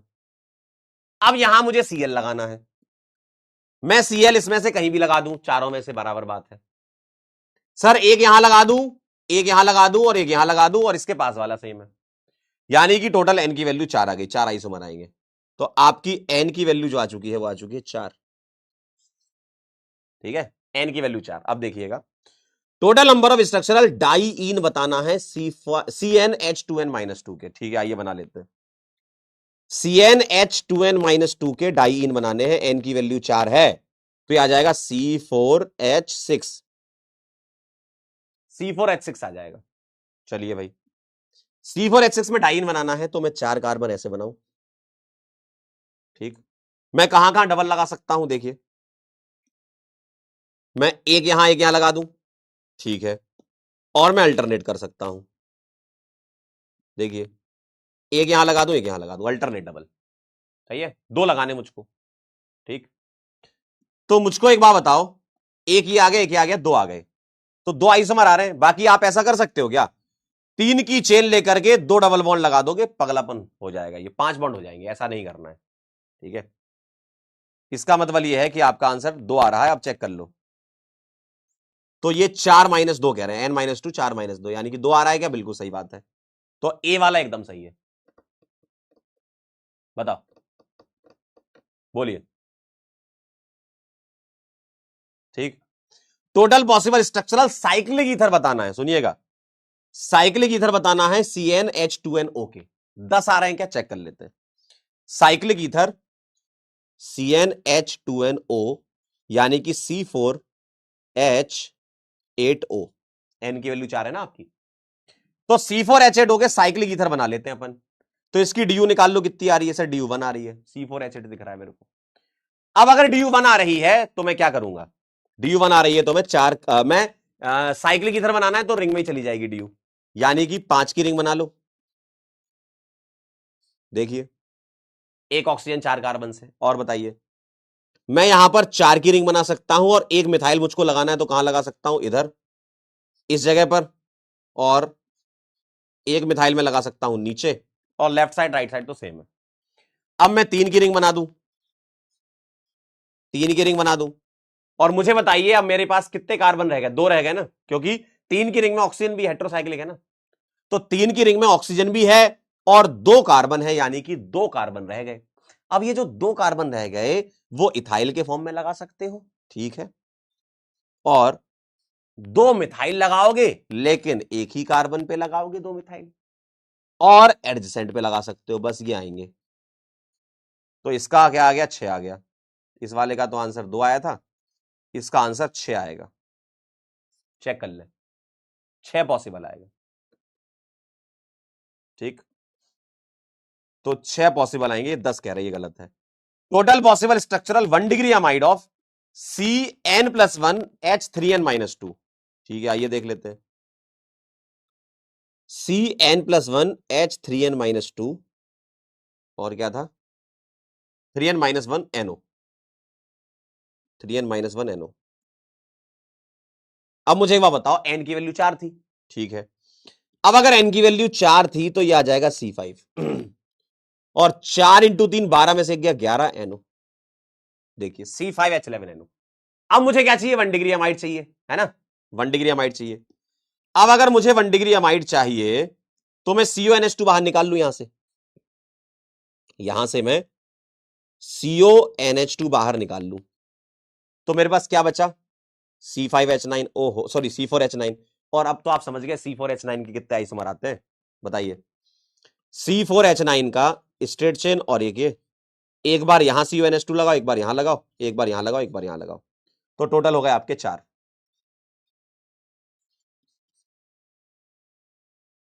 तो ये 4 सही है, सी वाला भी सही है। अगला देखो, टोटल पॉसिबल स्ट्रक्चरल बेंजीन और आइसोमर ऑफ C6H3 BrNH2CN, मतलब एक्स वाई और जेड आ गया, और इसका तो 10 आता था आंसर आपका, 10 आता था ना इसका, तो देख लो 10 आता था, जबकि ये 6 कह रहे हैं, यानी कि भाई साहब ए और सी आपका आंसर आएगा। जी हां, ए एंड सी आंसर आएगा। बताइए क्या ये बात क्लियर है? ठीक है, ए एंड सी आएगा, क्लियर एकदम। चलिए, वेरी गुड, वेरी नाइस। अब हम चलते हैं अपने अगले टॉपिक पर। आज का टॉपिक हमारा था ज्योमेट्रिकल आइसोमर्स, ठीक है। New topic. जरा ज्योमेट्रिकल आइसोमर को समझेंगे क्या है ज्योमेट्रिकल आइसोमर्स, इसके बारे में जरा समझिएगा, ज्योमेट्रिकल आइसोमेरिज्म क्या होता है। ज्योमेट्रिकल आइसोमेरिज्म जो होते हैं वो एक स्टीरियो आइसोमेरिज्म का पार्ट है, ठीक है। पार्ट ऑफ स्टीरियो आइसोमेरिज्म मतलब स्पेस में अरेंजमेंट डिफरेंट होगा, कनेक्टिविटी सेम होगी। Part of stereo isomerism, stereo isomerism का पार्ट है। और ज्योमेट्रिकल आइसोमर्स के आईयूपीएसी नेम सेम रहेंगे, स्ट्रक्चरल में अलग होते थे, आईयूपीएसी नेम यहां सेम रहेंगे, ओरिएंटेशन डिफरेंट होगा। आईयूपीएसी नेम ओरिएंटेशन क्या होगा? डिफरेंट होगा, मतलब ग्रुप लगाने का तरीका अलग अलग है, ठीक है, ठीक है। ओरिएंटेशन डिफरेंट रहेगा कि आप को अभी मैं सिखाऊंगा किस तरीके से हम डिफरेंट ओरिएंटेशन कर सकते हैं। IUPAC name same, connectivity same, ठीक है। आईयूपीएसी नेम सेम का मतलब क्या है? कनेक्टिविटी सेम रहेगी, तभी तो आईयूपीएसी नेम सेम रहेगा। एटम्स की, ग्रुप्स की कनेक्टिविटी सेम रहेगी, तभी तो आईयूपीएसी नेम आपका सेम रहेगा। बस उसको लिखने का तरीका होता है, अलग ज्योमेट्रीज होती हैं, ठीक है, इसको हमें देखना होता है। तो ओरिएंटेशन आपका क्या होगा? Different.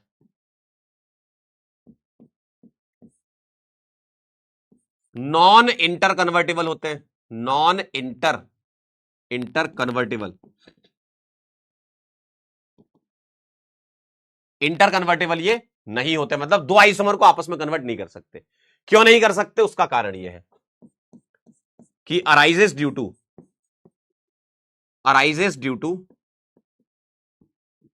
Restricted rotation, arises due to restricted rotation around. कहां कहां पर रेस्ट्रिक्टेड रोटेशन हो सकती है देखिएगा जरा। Carbon double bond carbon, carbon double bond nitrogen, N double N, C double bond O H plus, और रिंग सिस्टम, साइक्लो अल्केन बोल देता हूं, साइक्लो अल्केन। इनमें रेस्ट्रिक्टेड रोटेशन होती है। अब आपके दिमाग में एक बात कुड़बुड़ कुड़बुड़ कर रही होगी, सर होती कैसे है? आपको मैं सीधी सी बात बताऊं, अगर मैं आपसे कहूं कि ये मेरे पास सिग्मा बॉन्ड है, देखिएगा समझ लो पहले। मैं अगर आपसे कहूं कि मेरे पास ये सिग्मा बॉन्ड है, सिग्मा बॉन्ड कैसे बनता है? हेड ऑन ओवरलैपिंग से। और हेड ऑन ओवरलैपिंग में तुम ऑर्बिटल को घुमाओगे तो बॉन्ड टूटेगा नहीं, बॉन्ड टूटेगा नहीं। हेड ऑन ओवरलैपिंग में बॉन्ड नहीं टूटेगा, रोटेट हो जाएगा। यानी कि ये क्या है? Sigma bond. और सिग्मा बॉन्ड में होती है फ्री रोटेशन। आप बॉन्ड को घुमा सकते हो, ऑर्बिटल को घुमा सकते हो, बॉन्ड टूटेगा नहीं। लेकिन अगर मैं आपसे कहूं कि मालिक ये है मेरे पास पाई बॉन्ड, ये मेरे पास पाई बॉन्ड है, तो पाई बॉन्ड में होता है रोटेशन रेस्ट्रिक्टेड। क्यों? क्योंकि पाई बॉन्ड बनता है साइड वाइज ओवरलैपिंग से, साइड वाइज ओवरलैपिंग से, ऐसे। और अगर मैं इसको घुमाता हूं तो बॉन्ड टूट जाएगा। भाई ओवरलैपिंग आप हटा रहे हो ना, यहां तो ओवरलैपिंग है ही, तो सिग्मा नहीं टूटेगा, पाई टूट जाएगा। और पाई टूट जाएगा यानी कि रेस्ट्रिक्टेड रोटेशन है, यानी कि आप इस बॉन्ड को घुमा नहीं सकते। तो इसलिए बोलते हैं पाई बॉन्ड में क्या होती है? Restricted rotation, restricted rotation. क्या सर सिग्मा बॉन्ड में रेस्ट्रिक्टेड हो सकती है? जी हां, हो सकती है। ऐसा जरूरी नहीं कि सिग्मा बॉन्ड में हमेशा फ्री रोटेशन रहेगी, ओपन चेन रहेगा तो फ्री रहेगी, लेकिन अगर मैं सिग्मा को बांध दूं और रिंग बना दूं तो रोटेशन रेस्ट्रिक्टेड हो जाएगा। मयंक कह रहे हैं बोले चूड़ियां अरे भाई बोले चूड़ियां बोले कंगना। बेटा मयंक आओ जरा। पाई बॉन्ड में रोटेशन रेस्ट्रिक्टेड इसलिए होता है क्योंकि साइड वाइज ओवरलैपिंग होती है। 62 किलो कैलोरी के आसपास इसकी एनर्जी होती है बॉन्ड रोटेशनल, जो कि ज्यादा होती है, जो कि रूम टेम्परेचर पर अवेलेबल नहीं होती, इसलिए रोटेशन रेस्ट्रिक्टेड होता है। थोड़ी गहराई वाली बात है, ठीक है। ठीक है। एक कह रहा है सर स्ट्रक्चरल स्टीरियो में अंतर बता दो। स्ट्रक्चरल में आईयूपीएसी नेम अलग होंगे, कनेक्टिविटी डिफरेंट होगी। स्टीरियो में आईयूपीएसी नेम सेम होंगे, कनेक्टिविटी सेम होगी। ये अंतर है बेसिक, ठीक है। तो ये वाली बात आप समझ गए, रोटेशन रेस्ट्रिक्टेड क्यों होता है। सर सिग्मा बॉन्ड में भी रेस्ट्रिक्टेड रोटेशन हो सकता है अगर तुम बांध दो, तो मैं आपको अभी साइक्लोअल्केन बताऊंगा, ठीक है। तो उसमें आप देखना कि सिग्मा में भी रेस्ट्रिक्टेड हो सकता है अगर बांध दिया तो। बाकी पाई में तो होता ही है ये वाले पाई बॉन्ड, ठीक है। क्लियर एकदम। चलिए अगला पॉइंट देखेंगे। तो arises due to restricted rotation. अगला पॉइंट देखें, हैव डिफरेंट फिजिकल प्रॉपर्टीज, जिसको आज हम कवर भी करेंगे। डिफरेंट फिजिकल प्रॉपर्टी होती है, जी हां, डिफरेंट फिजिकल प्रॉपर्टी होती है, जैसे बॉइलिंग पॉइंट, मेल्टिंग पॉइंट, ये सब, इन सब चीजों की बातें करेंगे आज हम, ठीक है। अगला, aerial distance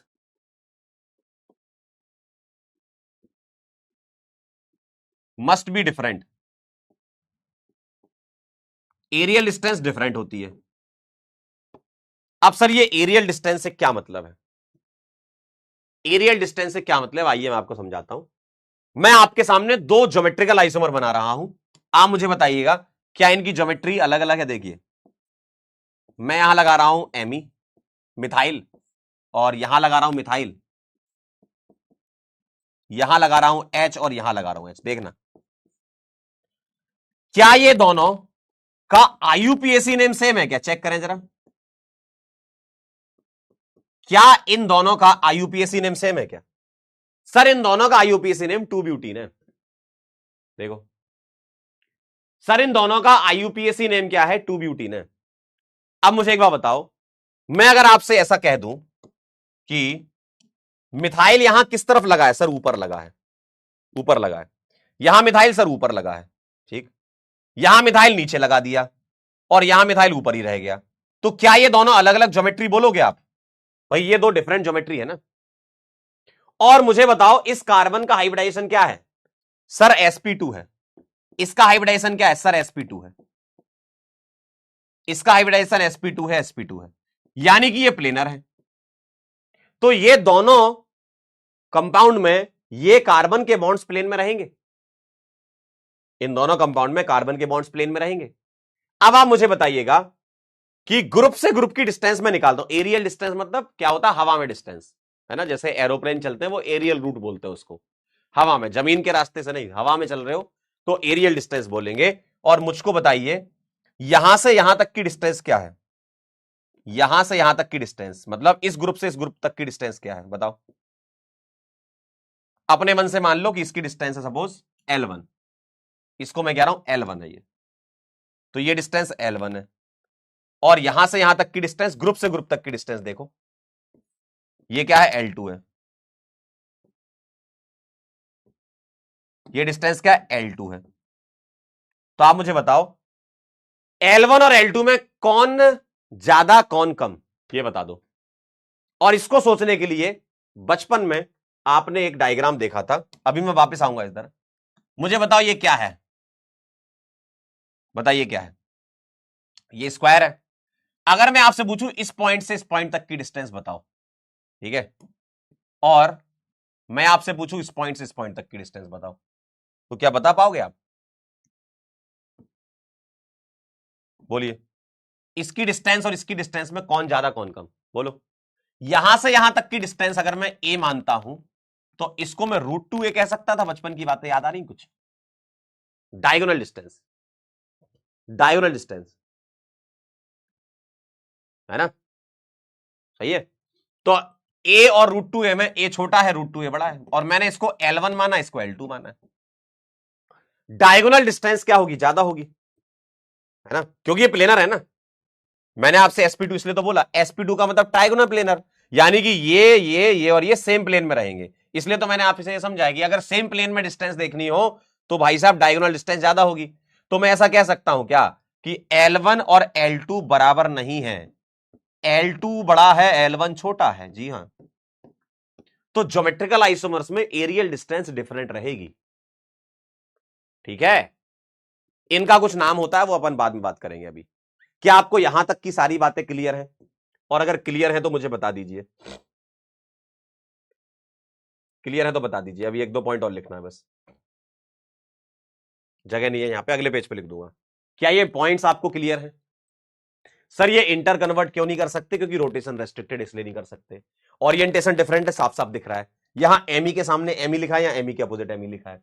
sir IUPAC name same है, बिल्कुल साफ दिख रहा है। सर फिजिकल प्रॉपर्टी अलग होगी, इन दोनों की फिजिकल प्रॉपर्टी अभी कंपेयर कराएंगे। ठीक है, तो ये सारे पॉइंट्स मुझे लगता क्लियर है।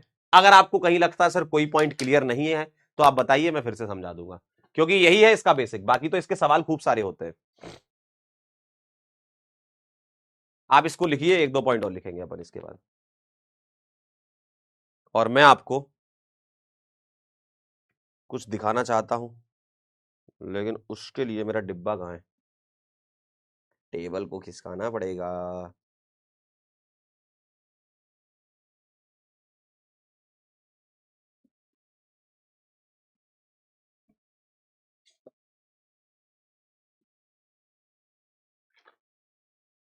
अब जरा समझने की कोशिश करना।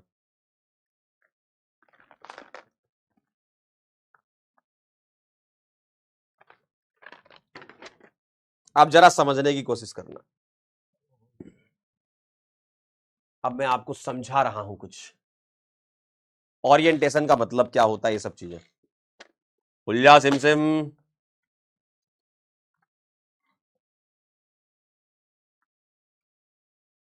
खुल जा सिमसिम।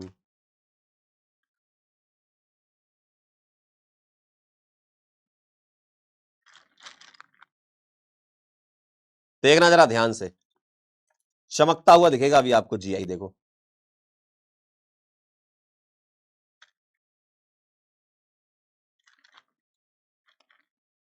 लिख लो तो बता देना।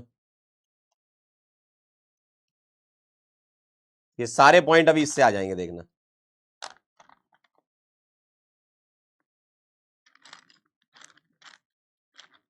अभी आपको एकदम सटीक आपकी स्क्रीन में चमकता हुआ जीआई बाहर निकलेगा आपके पास।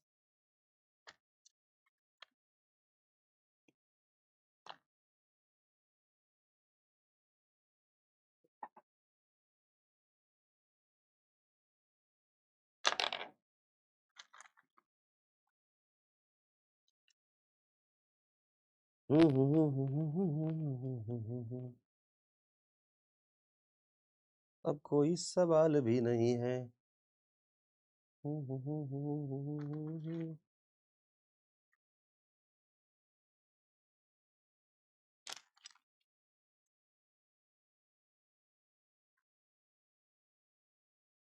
बॉन्ड कहाँ चले गए भाई? बॉन्ड गायब कर दिए बालक ने मेरे। चलो एक काम करता हूँ, छोटे वाले लगा देता हूँ।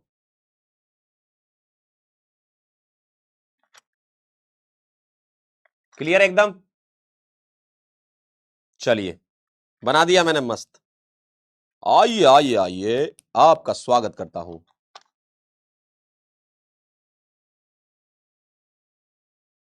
क्या मतलब है ज्योमेट्रिकल आइसोमेरिज्म का? ज्योमेट्री से क्या तात्पर्य है, आइए समझते हैं। आइए,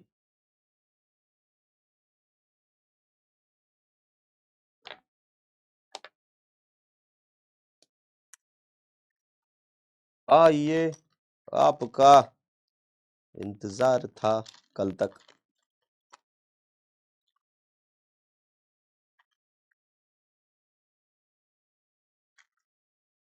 चलिए, कह रहे बना क्या रहे हो ये? कह रहे यही है क्या पप्पू बॉक्स?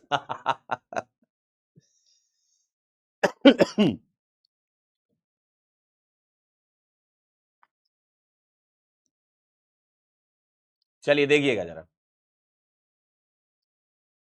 कह रही है ये बुबू बक्स। बताइए ये क्या है, देखिएगा जरा ध्यान से, बताइए ये क्या है, बताओ बताइए क्या है। मैंने ये एक रेस्ट्रिक्टेड रोटेशन वाला स्ट्रक्चर बना रखा है जिसमें दो ग्रुप यहां लगे, इसको मैं एमी कह रहा हूं, मिथाइल। रेड वालों को एमी कह रहा हूं और व्हाइट वालों को एच कह रहा हूं। क्लियर है? ठीक है, अब सुनिएगा, क्या मैं इसको घुमा सकता हूं? यस और नो, बताओ जरा, घूम रहा है क्या ये? अगर मैं इसको घुमाऊंगा तो एक समय आएगा कि ये बॉन्ड टूट जाएगा, टूट जाएगा ना। अगर मैं घुमाने की कोशिश करूंगा, देखो देखो ना, अगर मैं इसको घुमाऊंगा, सुन लो जरा इधर, अगर मैं इसको घुमाऊंगा, देखो भाई ये पाई बॉन्ड बना हुआ है ना, देखो ये पाई बॉन्ड है। अगर मैं इसको घुमाऊंगा, देखो अगर मैं घुमाऊंगा तो टूट जाएगा। क्या ये बात सही है? तो मैं इसको ऐसे घुमा नहीं सकता हूं, टूट जाएगा भाई। यानी कि रोटेशन पाई बॉन्ड में क्या है? रेस्ट्रिक्टेड है। जी हां, बिल्कुल बिल्कुल। अच्छा, पहला पॉइंट तो क्लियर है कि भाई स्टीरियो आइसोमेरिज्म का पार्ट है, ठीक है। आईयूपीएसी नेम सेम है, ये भी पता चल रहा है। ओरिएंटेशन डिफरेंट का कैसे पता चल रहा है? एक ओरिएंटेशन ये है, सुन लो ध्यान से, इसमें एमी आमने सामने थे, ठीक। अब देखिए दूसरा ओरिएंटेशन, दूसरा ओरिएंटेशन देखिए। अब मुझे बताइए, इन दोनों को गौर से देखिए, देखिए ये दूसरा ओरिएंटेशन है, इसमें एमी इस वाले में एमी एक दूसरे के अपोजिट है, देखो देखो जरा। तो मुझे एक बात बताओ, मुझे एक बात बताओ, इधर एमी और इधर एमी अपोजिट है, इसी को बोलते हैं ना अलग अलग ओरिएंटेशन है ना। देखो इसका ओरिएंटेशन मतलब एटम्स का अरेंजमेंट स्पेस में, तो यहां दोनों जो हैं वो सेम साइड है। देखो जरा, इस वाले में, इस वाले में ये दोनों सेम साइड है, देख लो ये दोनों सेम साइड है। और इस वाले में देख लो जरा, इस वाले में ये अपोजिट है, तो ओरिएंटेशन आपका अलग हो गया, ठीक है। नॉन इंटर कन्वर्टेबल क्योंकि घूम नहीं पा रहे हैं। अरे घूम करके ये बन जाता, देखो ये घूम करके ये बन जाता, ये घूम करके ये बन जाता, तब बोल पाते कि हाँ भाई। अरे जब घूम के बन जाते तब बोलते हैं ना, तो नॉन इंटर कन्वर्टेबल, घूम के बन जाते तो कन्वर्ट हो जाते, कन्वर्ट थोड़ी हो रहे हैं ये एक दूसरे में कन्वर्ट कर सकते हो क्या? घुमा फिरा के नहीं कर सकते ना, ये अलग स्ट्रक्चर, ये अलग स्ट्रक्चर है, ठीक है। Arises due to restricted rotation, सही बात है। जब रोटेशन रेस्ट्रिक्टेड है तभी तो ये दो अलग अलग ज्योमेट्रीज बन रही है। ये अलग ज्योमेट्री है, ये अलग ज्योमेट्री है, ये अलग ज्योमेट्री है, ये अलग ज्योमेट्री है। ज्योमेट्री की बात कर रहा हूं, ज्योमेट्री ज्योमेट्री ज्योमेट्री की बातें कर रहा हूं मैं, हाँ ठीक है। अब आगे देखिएगा, डिफरेंट फिजिकल प्रॉपर्टी, इसके बारे में अभी हम बात करेंगे, बॉइलिंग पॉइंट, डाइपोल मूवमेंट, ये सब, ठीक है। तो मेरे ख्याल से पॉइंट क्लियर है। एरियल डिस्टेंस आप समझ गए हो, इससे भी समझ लो। देखो मुझे बताइए, इस वाले मिथाइल से इस वाले मिथाइल तक की डिस्टेंस जो होगी वो कम होगी कंपैरिजन टू इस वाले में। देखो अगर मैं इस वाले में देखूं तो इसमें मिथाइल से मिथाइल तक की डायगोनल डिस्टेंस ज्यादा रहेगी, देखिए ज्यादा रहेगी डायगोनल डिस्टेंस, और यहां पर ये सामने वाली डिस्टेंस कम रहेगी, तो एरियल डिस्टेंस डिफरेंट होगी इन दोनों में। देखो ठीक है, बताओ क्लियर है? बताओ जरा, क्लियर है?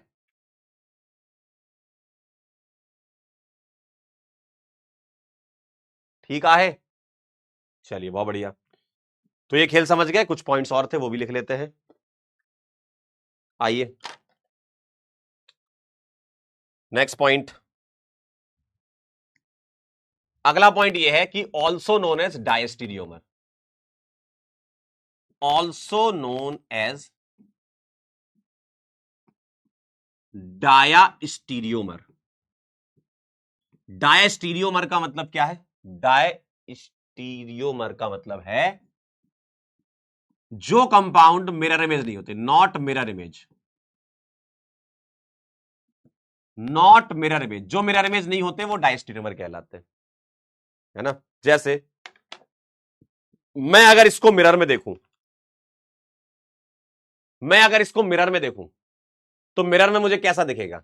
मिरर में ऐसे दिखेगा ना कि जो ये जो एटम्स हैं, अगर मैं मिरर में देखूंगा तो ऐसा दिखेगा मेरे को, देखना। इधर पास में मिरर लगा दो, मिरर लगाओगे तो ये एज इट इज ऐसा आएगा, ऐसा ऐसा। मिरर यहां लगा दो, ऐसा। मिरर में देखोगे तो ऐसा दिखेगा। यानी कि ऐसा थोड़ी होगा कि मिरर में एटम की जो पोजीशन है, ओरिएंटेशन, वो चेंज हो जाएगा, नहीं होगा ना। ये दोनों सेम साइड हैं तो मिरर में भी तो सेम साइड ही दिखेंगे ना। ये दोनों अपोजिट साइड है तो मिरर में देखोगे तो अपोजिट ही दिखेंगे ना। ठीक है, इसका मतलब ये है, क्या ये दोनों एक दूसरे की मिरर इमेज है? बताओ। मैं ये सोच लूं बीच में मिरर है, बताओ, बोलो बोलो। कह रहा है मिरर दिखाओ। मिरर वैसे देखना है ना तो आपके पास जो फोन है ना, उसका सेल्फी कैमरा चालू कर लो और वो बन जाता मिरर। आओ जरा करके देखते हैं। ये देखो, अब मैं आपको कैसे दिखाऊं इसको, देखो जरा, क्या आपको दिख रहा है? दिख तो रहा है थोड़ा थोड़ा। सेल्फी कैमरा चालू कर लो, देखो ये बेटा, आप देखो मिरर में सेम दिख रहा है ना। ऊपर यहां थे, इस वाले में ऊपर थे, और इधर फोन में ऊपर, देखो देखो जरा। तो अगर आप मिरर में देखोगे, ये देखो पीछे, देखो पीछे मिरर में, पीछे तो देखो, तो मिरर में भी सेम साइड ही दिख रहा है ये, है ना। ठीक है ना। तो ऐसा थोड़ी है कि इसकी मिरर इमेज ये हो जाएगी, मिरर इमेज नहीं है। तो जो मिरर इमेज नहीं होते वो डायस्ट्रीमर कहलाते हैं। ठीक है, और मुझे बताओ, due to different physical property, due to different physical property,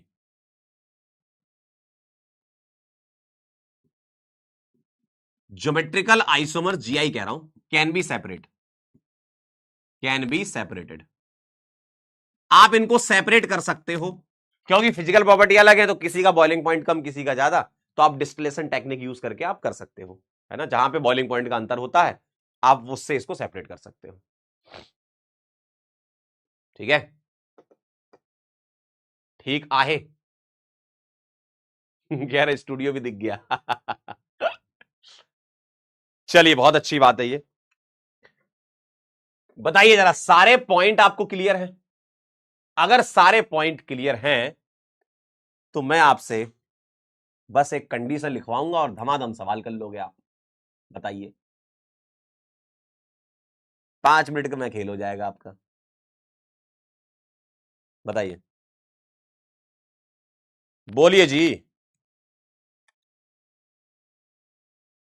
क्या ये सारे पॉइंट क्लियर हैं?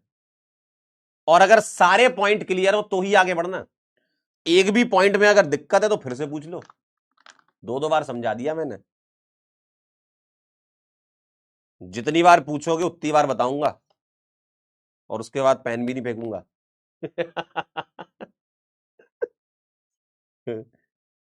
आजकल एक शॉर्ट दिख रहा है मार्केट में। कहते हैं, मास्टर कह रहा है जितनी बार 100 बार पूछो 100 बार बताऊंगा, और दूसरी बार भी मास्टर पेन फेंक देता है। चलो देखो इधर। हो गया, क्लियर है? चलो आगे बढ़ जाऊं, बताओ जरा, क्या मैं आगे बढ़ सकता हूं? कह रहा है सर रैपिड, रैपिड कर दो, रैपिड।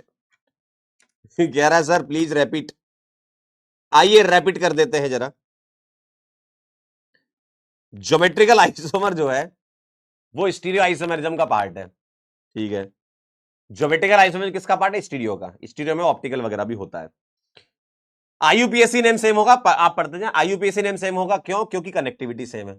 ठीक है, ओरिएंटेशन अलग अलग है। दोनों मिथाइल मेरे सेम साइड लगे थे, एक जगह दोनों मिथाइल अपोजिट साइड लगे, स्पेस में ओरिएंटेशन अलग हो गया। इंटर कन्वर्ट क्यों नहीं है? क्योंकि रोटेशन रेस्ट्रिक्टेड है, पाई बॉन्ड बना हुआ है। पाई बॉन्ड में साइड वाइज ओवरलैपिंग होती है, रोटेशन रेस्ट्रिक्टेड होता है। सर सिग्मा बॉन्ड में हो सकता है, यस, अगर तुम सारे सिग्मा बॉन्ड को एक दूसरे से बांधो, मतलब साइक्लिक कंपाउंड कर दो, तो वहां भी रेस्ट्रिक्टेड हो सकता है। ठीक है, रेस्ट्रिक्टेड रोटेशन की वजह से जनरेट होते हैं, बिल्कुल सही बात है। अगला, डिफरेंट फिजिकल प्रॉपर्टी होती है, बिल्कुल सही बात है। क्यों? क्योंकि दोनों का अलग अलग ओरिएंटेशन है, उस वजह से boiling point, dipole moment change हो सकता है, जो कि मैं अभी बताऊंगा आपको। ठीक है, एरियल डिस्टेंस डिफरेंट क्यों है? क्योंकि दो ग्रुप अगर सेम साइड लगे हुए हैं तो उनकी डिस्टेंस अलग होगी, सेम साइड लगे हैं तो अलग होगी। और अगर दो ग्रुप अलग लगा दिए, मान लो मैंने ये ऊपर कर दिया, ये नीचे, एक अलग ज्योमेट्री मैंने दे दी आपको ऐसा, तो अब डिस्टेंस आपकी बढ़ गई है। डायगोनल डिस्टेंस बड़ी होती है स्ट्रेट वाली डिस्टेंस से, ठीक है। ये हो गया। और बताइए जरा, क्या ये डायस्ट्यूमर कहलाते हैं? जो कंपाउंड मिरर इमेज नहीं होते वो डायस्ट्यूमर कहलाते हैं। तो सिस मतलब इस वाले का मिरर इमेज सिस नहीं बनेगा ना, मतलब सेम साइड वाले को सिस कहते हैं ना, तो इसका मिरर इमेज आपका ये दोनों सेम थोड़ी आएंगे दूसरे आइसोमर में। और फिजिकल प्रॉपर्टी अलग होने की वजह से इनको सेपरेट कर सकते हो। क्यों? फिजिकल सेपरेशन के कुछ मेथड होते हैं जिसको अपन प्यूरिफिकेशन में पढ़ेंगे। डिस्टिलेशन हो गया, स्टीम डिस्टिलेशन हो गया, फ्रैक्शनल डिस्टिलेशन हो गया, ये सब चीजें, ठीक है। तो ये टेक्निक होती है सेपरेशन की जो अपन प्यूरिफिकेशन में पढ़ेंगे। अब मैं आगे चल रहा हूं और अब मैं आपको वो बात बताना चाहता हूं जो आप जानना चाह रहे हो कि सर सवाल कैसा आएगा पेपर में। तो भैया जीआई एग्जीबिशन का सवाल मान लो बहुत इंपॉर्टेंट है, मतलब बहुत बार सवाल आया हुआ है ये नीट में। Condition for exhibition, condition for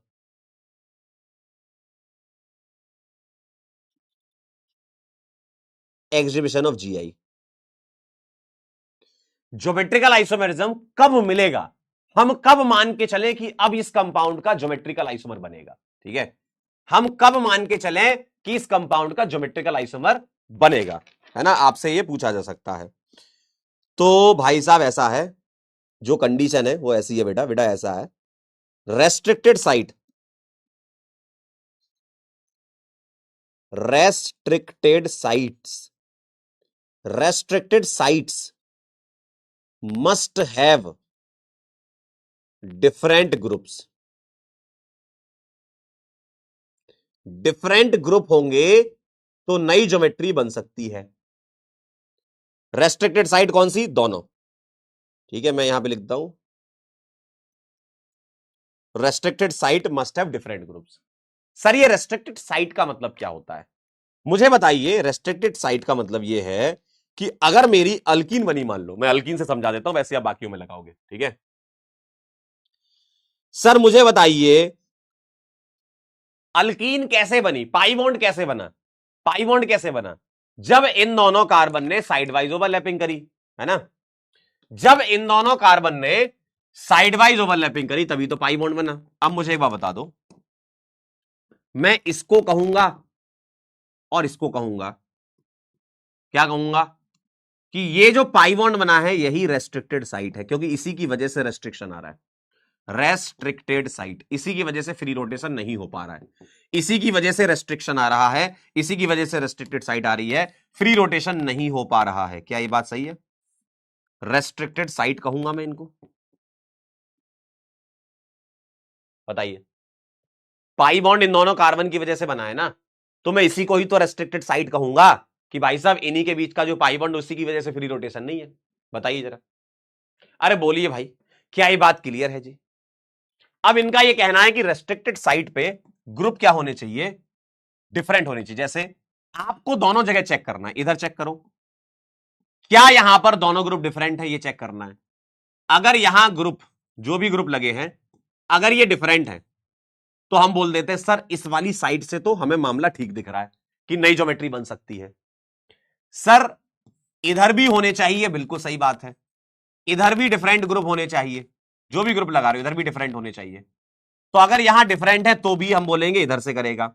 और दोनों साइड डिफरेंट है, मतलब इन दोनों में चेक करना है, इन दोनों में ये दोनों ग्रुप अलग हैं, आप बोलोगे सर मुझे अभी ठीक लग रहा है, चलिए दूसरी तरफ चलते हैं। सर इधर, इधर डिफरेंट है, और भाई साहब हो गया, इधर डिफरेंट है मतलब हो गया।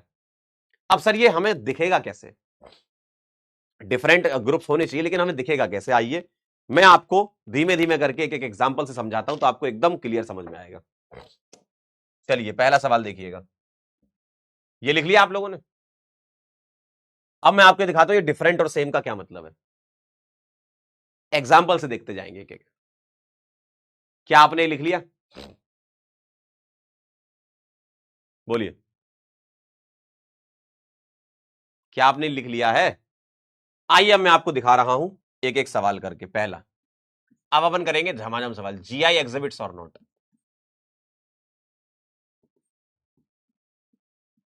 अब देखिएगा आप मजा।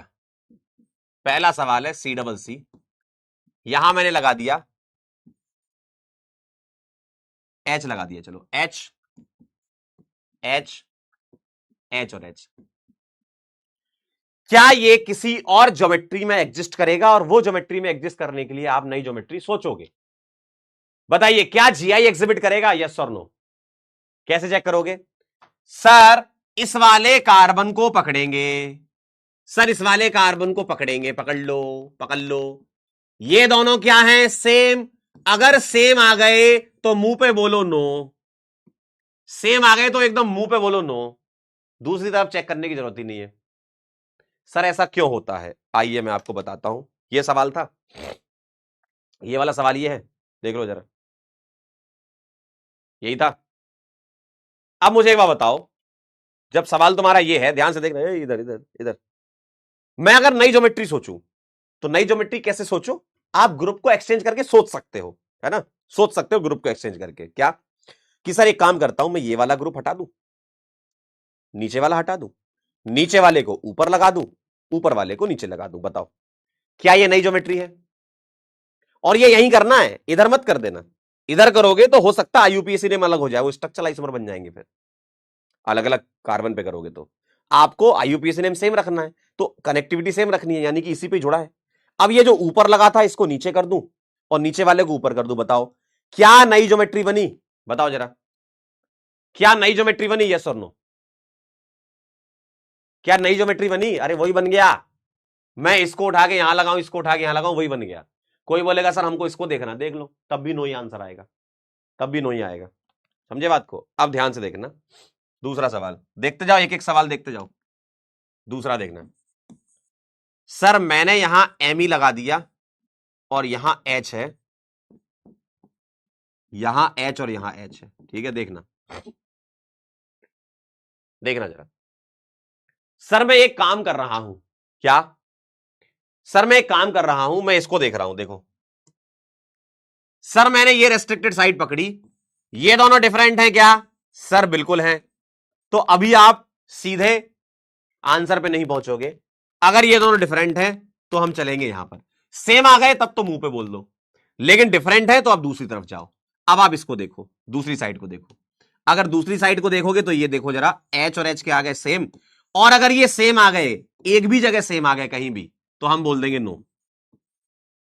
देखिए दोनों जगह डिफरेंट होंगे तो यस आएगा, एक जगह डिफरेंट एक जगह सेम है तब भी नो ही आएगा। क्यों? अब आप मेरी बात सुनिएगा, मैंने आपसे क्या कहा, इससे समझ लो, जल्दी समझ में आ जाएगा। मैंने आपसे क्या कहा? मैंने आपसे कहा कि अब मेरा स्ट्रक्चर ये है, देखिए ये है। अब मुझे एक बात बताओ, अब मुझे एक बात बताओ, मैं अगर इसकी नई ज्योमेट्री सोचूं तो कैसे सोचूंगा? एक ही कार्बन के दोनों ग्रुप स्विच कर लो। कैसे?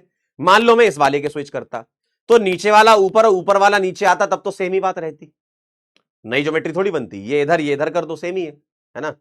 अब बताओ जरा, मैं अगर इसको नीचे ले आऊं, इसको ऊपर ले आऊं, देखो जरा ध्यान से देखना, मैं इसको ऊपर ले गया, इसको नीचे ले गया, क्या मेरी नई ज्योमेट्री है? ये नहीं भाई, तुमने उल्टा पकड़ लिया कंपाउंड। अरे कंपाउंड उल्टा पकड़ लिया, लो सीधा कर लो, वही तो है, ये अलग थोड़ी है। अरे यार उल्टा पकड़ लिया आपने कंपाउंड, सेम ही तो है, देखो। अरे ये हो चाहे ये हो, ये सेम ही तो कंपाउंड है, तुमने उल्टा पकड़ लिया। एम ई के अपोजिट एच है और एच के अपोजिट एच है, इसमें देखो एच के अपोजिट एच है, एम ई के अपोजिट एच है, देखो सामने, तो सेम ही तो कंपाउंड है, ये अलग थोड़ी हो गया। तुमने ऐसे पकड़ लिया, ऐसे पकड़ लिया, ऐसे पकड़ लिया, सेम ही है, ठीक है? तो इसका आंसर नो आया। अगला देखिएगा, तीसरा थर्ड, एमी एच एच, देखिए जरा, बताइए इसका आंसर क्या आएगा? अब तो आप समझ गए होगे, बहुत आसान है। एमी एच एच, बोलो एमी एच एच, बताओ जरा, बोलो। अरे बोल दो जी, अरे अब तो बता दो जी। इसको यहां लगा दो, इसको यहां लगा दो, सेम ही बात है। इसको यहां लगा दो, इसको यहां लगा दो, सेम ही बात है ना?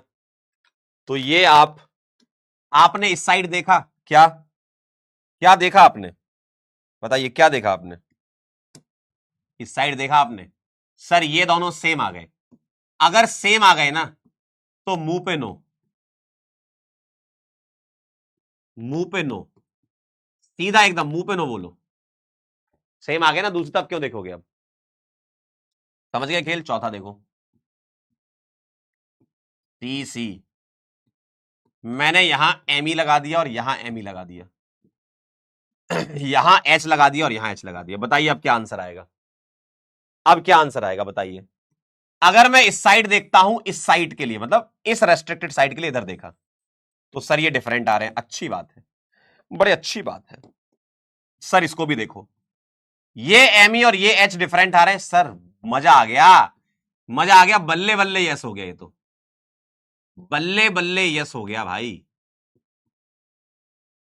देखिए दोनों साइड डिफरेंट है ना। सर ये दोनों सेम हो सकते हैं, जी हां। अलग अलग कार्बन पे ग्रुप सेम हो सकते हैं, लेकिन एक ही कार्बन पे ग्रुप डिफरेंट होने चाहिए। देखो अगर मैं आपको ऐसे बना के दे दूं, देखो जरा, देखिए अलग अलग कार्बन पे, मतलब ये कार्बन है ये कार्बन है, अलग अलग कार्बन पे ग्रुप सेम है, लेकिन एक ही कार्बन पे इस पर ये दोनों ग्रुप अलग है। एक ही कार्बन पे दोनों ग्रुप अलग है, एक ही कार्बन पे दोनों अलग है, एक ही कार्बन पे दोनों अलग है, एक ही कार्बन पे दोनों अलग है, एक ही कार्बन पे दोनों अलग है, एक ही कार्बन पे दोनों अलग है, एक ही कार्बन पे दोनों अलग है, एक ही कार्बन पे दोनों अलग है, एक ही कार्बन पे दोनों अलग है, एक ही कार्बन पे दोनों अलग है। समझे? एक ही कार्बन पे दोनों अलग है। तो अगर मैं इसको हटा करके यहां लगा दूं और इसको उठा करके यहां लगा दूं, तो क्या ये नई ज्योमेट्री है? जी हां, मुबारक हो, यही तो है नई ज्योमेट्री। देखिए यही तो नई ज्योमेट्री है, जी हाँ, बहुत बढ़िया। समझे? अरे भैया यही तो नई ज्योमेट्री है मालिक, देख लो एक बार, देखो यही तो नई ज्योमेट्री है, अपोजिट आ गए। ठीक है, तो आंसर यस आ गया। अगर तुम्हें ये सवाल ऐसे दे दे तब भी तो सेम ही बात है, मतलब तब भी यस आएगा ना आंसर। देखो क्या ये जीआई एग्जिबिट करेगा? जी हाँ, जी हाँ, ये और ये डिफरेंट है, और ये डिफरेंट है, तब भी आंसर आएगा आपका बल्ले बल्ले यस। ठीक है, तो मैं रिश्ता पक्का समझू, समझ गए खेल? बस अब हो गया। अगर आप ये समझ गए तो हो गया। लिख लो तो सूचित कर देना, लिख लो तो सूचित कर देना। अब आपके दिमाग में ऐसा भी तो ख्याल आ रहा होगा, अब आपके दिमाग में ऐसा भी तो ख्याल आ रहा होगा। कैसा? ऐसा कि sir C double bond C है, तो sir C triple bond C क्यों नहीं है? बेटा वहां पे एरियल डिस्टेंस अलग आएगी नहीं। देखो आप दो ग्रुप ही है तो उसमें क्या ज्योमेट्री चेंज कर लोगे तुम? देखो पोपू बॉक्स बना करके लिखेंगे अब। डन है? चलिए, पोपू बॉक्स, पोपू बॉक्स। अगर मैं आपसे ऐसा कह दूं तो भैया नो जी आई, एक बार बताओ तुम क्या कर लोगे? बताओ तुम्हारे हाथ में है क्या?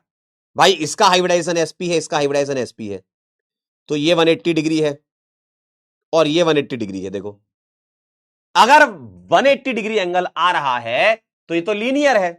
अरे भैया लीनियर है, लीनियर, और लीनियर है तो इसका मतलब है कि ये एच ऐसे ही रहेंगे। तुम ऐसा थोड़ी कर दोगे भाई, सुनो, तुम ऐसा थोड़ी कर दोगे कि सर मैं एच यहां बना दूं। अरे भैया पगला गए हो का? बॉन्ड एंगल 180 है, ये 90 कहां से हो जाएगा? 90 थोड़ी करना है तुम्हें। समझे? तो अल्काइन में जब ग्रुप ही दो हैं तो वो तो वैसे भी 180 डिग्री रहेंगे, उसके अलावा तुम उनको छेड़ नहीं सकते हो भाई। 180 डिग्री कैसे छेड़ दोगे तुम? समझे? तो ऐसा थोड़ी कर दोगे कि 90 डिग्री कर दिया सर, मैं तो ऐसा अलग अलग जगह लगा दूं ना, फिक्स है, वो वहीं रहेंगे, 180 डिग्री पे ही रहेंगे, तो कोई नई ज्योमेट्री नहीं मिल पाएगी आपको। ठीक है, समझ गए? तो अल्काइन में कोई जीआई नहीं होता है।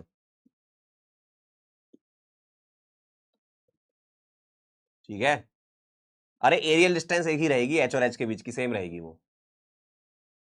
ठीक, चलिए अब आपके दिमाग में ये भी ख्याल आ रहा होगा, कितने सवाल हो गए अपने? 5 हो गए ना, 6, कि sir C double bond N कैसे होगा। आइए मैं एक सवाल करके दिखाता हूं। नाइट्रोजन के पास एक लोन पेयर होगा और एक कोई ग्रुप लगा दिया मैंने, जी लगा दिया मैंने ग्रुप। ठीक है, लोन पेयर को एक अलग ग्रुप कंसीडर किया जाता है, आप अलग ग्रुप मान लो, लोन पेयर को अलग ग्रुप मान लो। ठीक है, और यहां मैंने लगा दिया सपोज एमी, और यहां लगा दिया एच, और यहां जी ग्रुप में कोई चेंज कर देता हूं, मान लो मैंने लगा दिया OH। तो बताओ ये जीआई एग्जिबिट करेगा कि नहीं? बेटा नाइट्रोजन की साइड तो चेक ही नहीं करना है, क्यों? क्योंकि वो तो दोनों ग्रुप अलग होंगे। क्यों? ध्यान से देखो, लोन पेयर और OH ये डिफरेंट ग्रुप माने जाएंगे, लोन पेयर को एक अलग ग्रुप मान लो, तो ये डिफरेंट ग्रुप्स हैं। तो आपको चेक क्या करना है? सर बस कार्बन की साइड देख लूंगा, मेरा काम बन जाएगा, क्योंकि राइट साइड तो हमेशा ही डिफरेंट रहेंगे।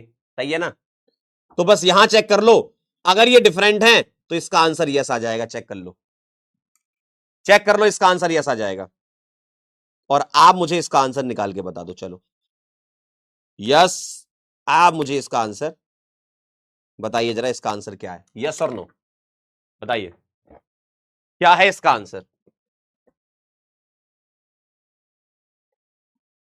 क्या है इसका आंसर?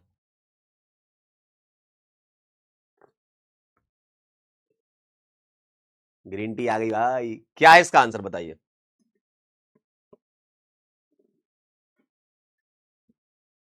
बोलो।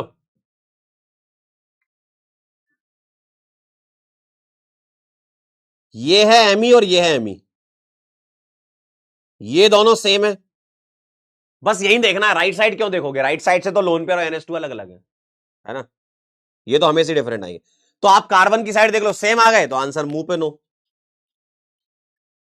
अरे मुंह पे नो बोल दो मालिक, क्या बचा जीवन में?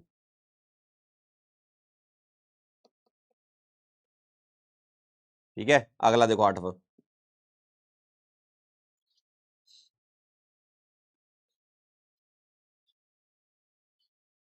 यहां लगा दिया मैंने H, यहां H लगा दिया, और यहां ड्यूटीरियम। बेटा आइसोटोप अलग ग्रुप होते हैं, ठीक है? लोन पेयर डिफरेंट ग्रुप होता है, इसको लिख लें आप साइड में। लोन पेयर को डिफरेंट ग्रुप माना जाता है, ठीक? आइसोटोप्स डिफरेंट ग्रुप माने जाते हैं।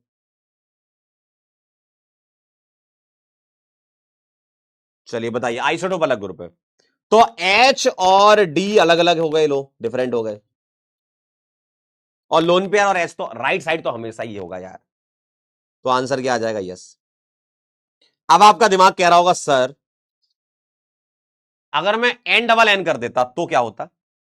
N, लेकिन उसके पहले मैं CO बता देता हूं, क्यों? मुझे बताना। ऑक्सीजन पे प्लस लगाया, कितने इलेक्ट्रॉन है?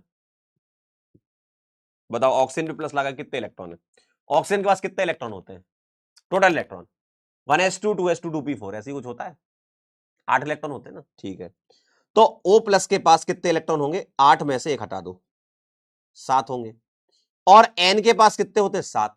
यानी कि बॉन्डिंग के मामले में O प्लस और N सेम बात रहेगी, है ना?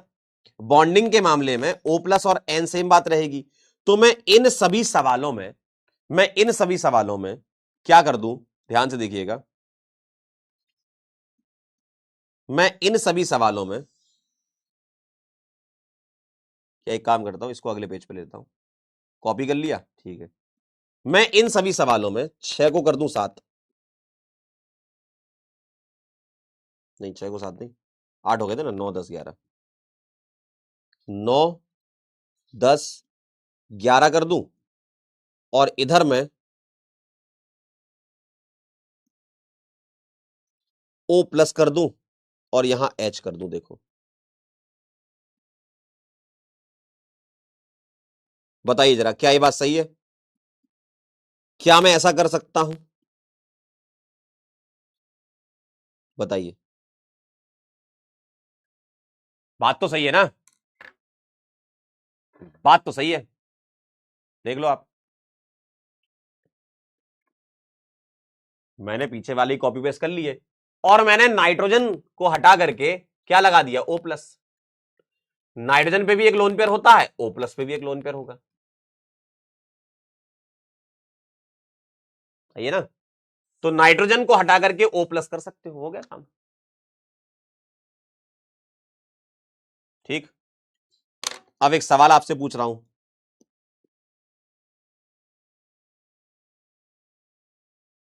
ET C डबल बॉन्ड हो Me और इसकी रिएक्शन में H प्लस से करवा रहा हूं, तो बन रहा है ET C डबल बॉन्ड हो H प्लस और Me। बताओ कौन GI एग्जिबिट करेगा, कौन नहीं करेगा, बताइए, बोलिए। आपको बताना GI एग्जिबिट्स और नॉट, बताइए कौन GI एग्जिबिट करेगा, कौन नहीं करेगा, यस और नो, बताओ, जल्दी से बोल दो। कौन करेगा, कौन नहीं करेगा, बताइए, यह क्वेश्चन मैं आपसे पूछ रहा हूं। मुझको इतना बता दे कोई कि भाई साहब यहां पर है लोन पेयर, दो दो होते हैं ऑक्सीजन के पास, वैलेंस इलेक्ट्रॉन 6 है, बॉन्डिंग में 2 ही इलेक्ट्रॉन पार्टिसिपेट कर रखा है, यानी कि 4 इलेक्ट्रॉन, यानी कि 2 लोन पेयर बचे। तो ये GI एग्जिबिट करेगा क्या, नहीं करेगा, क्यों, 2 लोन पेयर सेम ग्रुप आ गए। ये वाला कर जाएगा, क्यों, क्योंकि इसके पास क्या होगा, एक लोन पेयर होगा और एक H होगा, और लोन पेयर एक ही बचा क्योंकि दूसरा तो H को दे दिया ना। तो लोन पेयर और H डिफरेंट हो गए, तो अब यस, समझे। तो ये नो है और इसका आंसर यस है, ठीक है, ठीक है, समझे।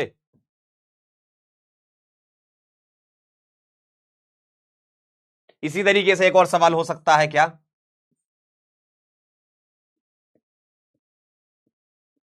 इसकी रिएक्शन मैं करवा रहा हूं NH2OH के साथ, ठीक है।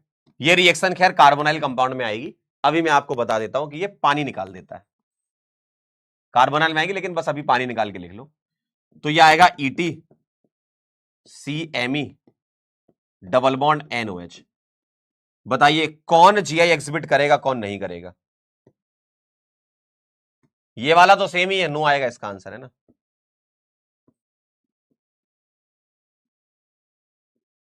इस वाले का अब यस हो जाएगा, क्यों, क्योंकि इसके पास एक लोन पेयर है और एक ये ग्रुप है, ठीक है, तो दोनों डिफरेंट हो गए। क्लियर एकदम बात मेरी।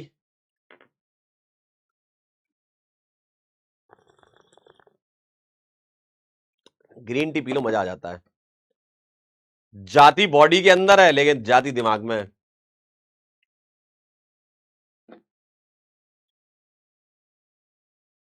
डन, क्लियर है। चलिए 11 सवाल हो गए, 12वें पे चल रहा हूं मैं अब। आपके दिमाग में एक ख्याल आ रहा होगा, सर आपने हमें ये बता दिया, सर आपने हमें ये बता दिया, सर आपने हमें ये बता दिया, अब कौन बचा, N बचा। रिंग वाला नेक्स्ट टर्न पे पढ़ेंगे, है ना। एक लास्ट और पढ़ लेते हैं, N, बहुत आसान है। मुझे बताओ N मैंने लगा दिया, तो यहां पर मान लीजिए मैंने पीएच लगा दिया, एजो कंपाउंड कहते हैं इनको, एजो, N एजो होता है, ठीक है, एजो बोलते हैं इसको। तो मुझे बताओ ये तो हमेशा ही करेगा, हाँ जी हाँ, ये तो हमेशा ही करेगा। अरे भाई ये तो ऑलवेज करेगा, ऑलवेज। क्यों करेगा always GI exhibition, always yes. क्यों करेगा बताओ जरा। अरे अंकिल ध्यान से देखो, ध्यान से देखो, अगर मैं इस N को पकड़ता हूं, देखना, अगर मैं इस N को पकड़ता हूं तो ये दोनों तो हमेशा ही अलग आएंगे, और यहां भी अगर आप यहां से देखते हो तो भी अलग आएंगे। तो ये तो ऑलवेज डिफरेंट होंगे ना, ये दोनों डिफरेंट, ये दोनों डिफरेंट है ना। तो ये तो दोनों हमेशा ही दिखाएंगे, जी हाँ, हमेशा ही डिफरेंट होंगे। 13 नंबर पे बताइएगा।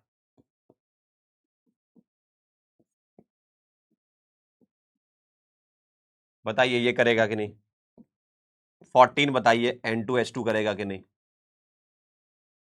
बोलिए। हमेशा ही करेंगे तो कौन सी बड़ी बात है, अरे कौन सी बड़ी बात है इसमें जी, ये तो हमेशा ही करेंगे।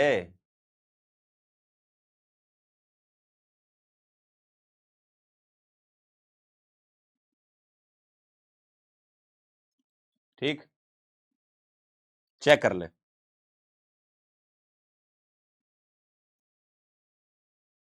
यहां लोन पेयर होगा, यहां लोन पेयर होगा। तो अगर मैं इसको देखता हूं तो ये दोनों डिफरेंट है, इसको देखता हूं तो ये दोनों डिफरेंट है, यानी कि ऐसा आएगा। और N2H2 तो ऐसा होगा।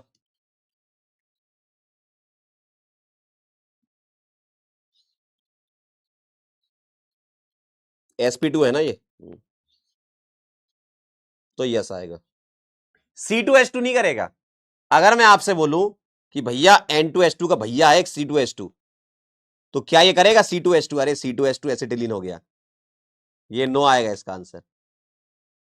इसमें लोन पेयर नहीं है ना कार्बन के पास, और ट्रिपल बॉन्ड है।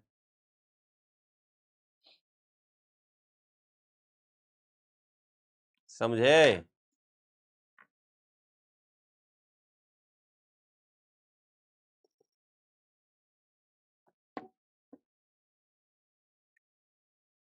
डन, ये कहानी है। तो मेरी बात क्लियर है। बाकी साइक्लिक वाला और फिजिकल प्रॉपर्टी नेक्स्ट टाइम पे पढ़ेंगे। आप लोग कुछ डाउट ले रहे, डाउट आपके डाउट ले, डाउट चलिए आइए, डाउट क्या है। प्रियदर्शनी जी का कहना, एसपी प्रियदर्शनी, वेरी गुड। आइए जरा, ऐसे और भी नाम हो सकते हैं, sp2 sp3 भी हो सकते हैं ना। सर एक ही नाइट्रोजन पे 2 H लगाने से नहीं होगा ना, मेरे ख्याल से आपका यही सवाल था, मेरे ख्याल से ये था ना, 2 नाइट्रोजन, मतलब ये था, या फिर ऐसा हो सकता है कि एक N पे 2 H लगाना है, ऐसा भी हो सकता है आपका डाउट। आपका डाउट ये भी हो सकता है कि सर एक ही N पर 2 H लगाने पर, तो भैया फिर इसको प्लस कर लेना, अगर आप करना चाहते हो तो इसको प्लस कर लेना, ये हटा रहा हूं ना। अगर आप करना चाहते हो तो इसको फिर प्लस करना पड़ेगा क्योंकि 4 बॉन्ड बना रहा है। अब ये देख लो दोनों सेम है, यस नहीं होगा, बिल्कुल सही बात है।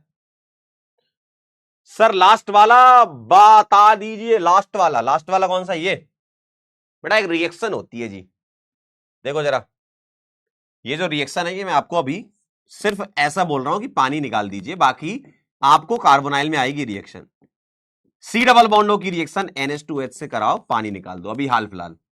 ठीक है, अभी हम प्रोडक्ट और रिएक्टेंट के बारे में बातें कर रहे हैं, क्या हो रहा है कैसे हो रहा है ये सब हम बाद में देखेंगे। तो ये बन जाता है, इसका नाम वैसे ऑक्साइम होता है, ऑक्साइम, ऑक्साइम कहते हैं इसको। अब इसमें चेक करना है जीआई होगा कि नहीं होगा। ठीक है,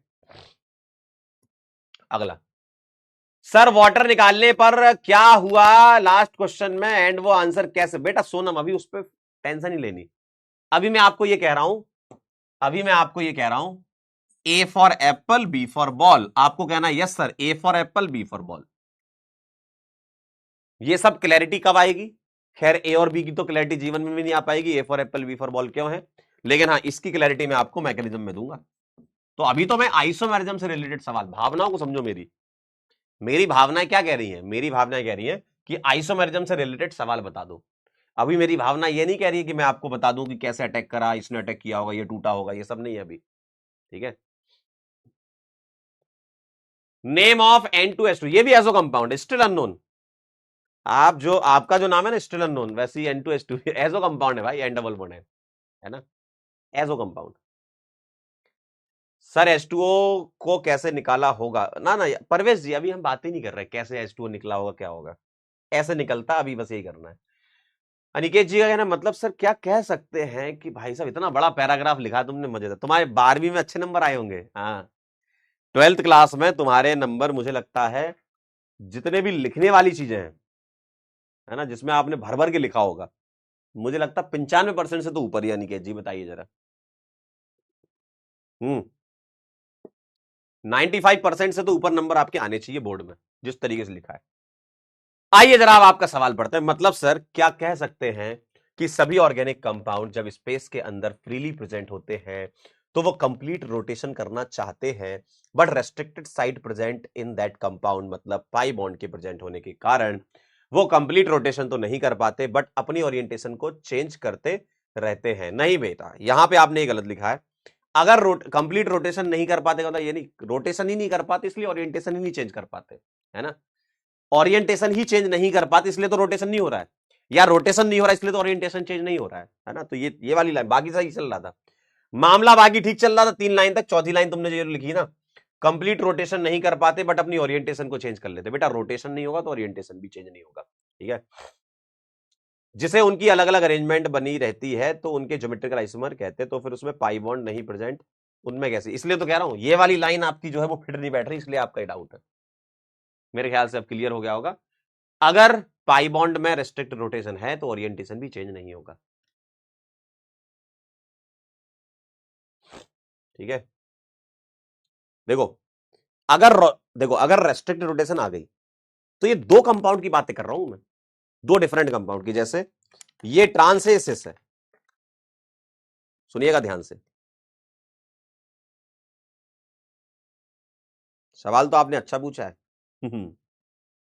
आइए देखिए, ये दो कंपाउंड अलग अलग है, ये एक कंपाउंड है, ये एक कंपाउंड है। क्या इसमें रेस्ट्रिक्टेड रोटेशन है? आप कहोगे यस सर है। क्या इसमें रेस्ट्रिक्टेड है? यस सर है।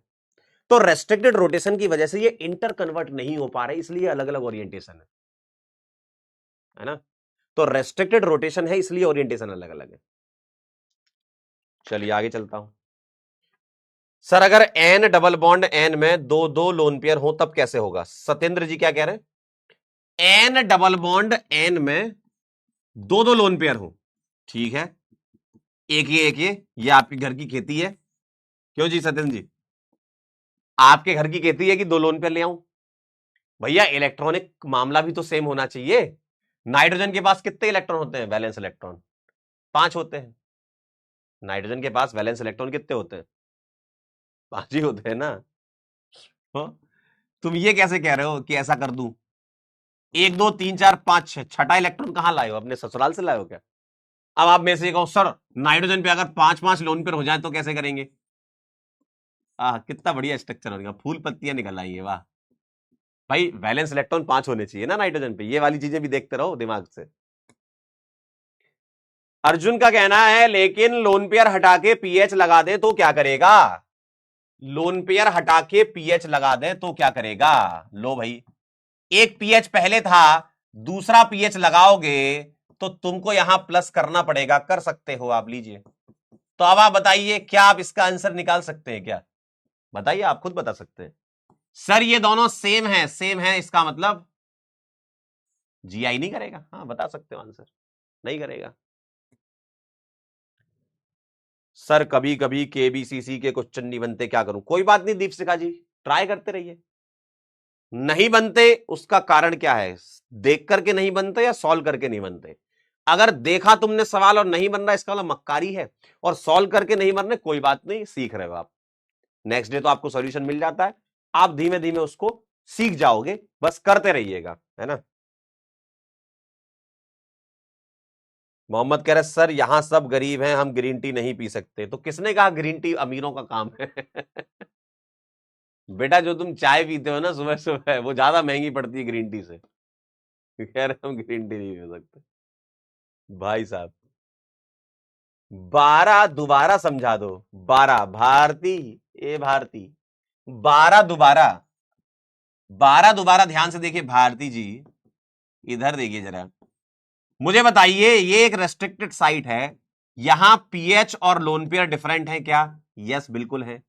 यहां देखिए अगर ये रेस्ट्रिक्टेड साइट है तो ये पीएच और ये लोन पे डिफरेंट है क्या? यस सर, हो गया अलग। तोबा का कहना है क्या मैं रिश्ता पक्का समझूं? बिल्कुल पक्का समझो आप। Sir is any difference between lone pair of electron and lone pair of electron? Lone pair of electron and lone pair electrons. ये देखो, ये ऑफ वाला तुमने खेल दिया आलोक जी। आलोक जी ने अच्छा सवाल पूछा है कि sir lone pair of electron का मतलब यह है लोन पेयर। मैं पूछूं आपसे, दो लोन पेयर हैं इलेक्ट्रॉन के, और लोन पेयर इलेक्ट्रॉन्स का मतलब अब उसके अंदर कितने इलेक्ट्रॉन है, समझे?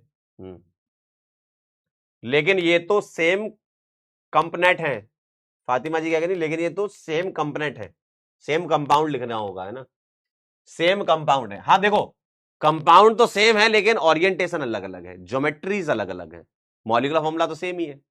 ठीक है, चलिए तो मैं चलता हूं, आपसे मिलता हूं, मिलता रहूंगा, आता रहूंगा, आप भी आते रहना, हमसे मिलते रहना, थैंक यू सो मच कहते रहना, मुस्कुराते रहना, आगे बढ़ते रहना और पढ़ते रहना।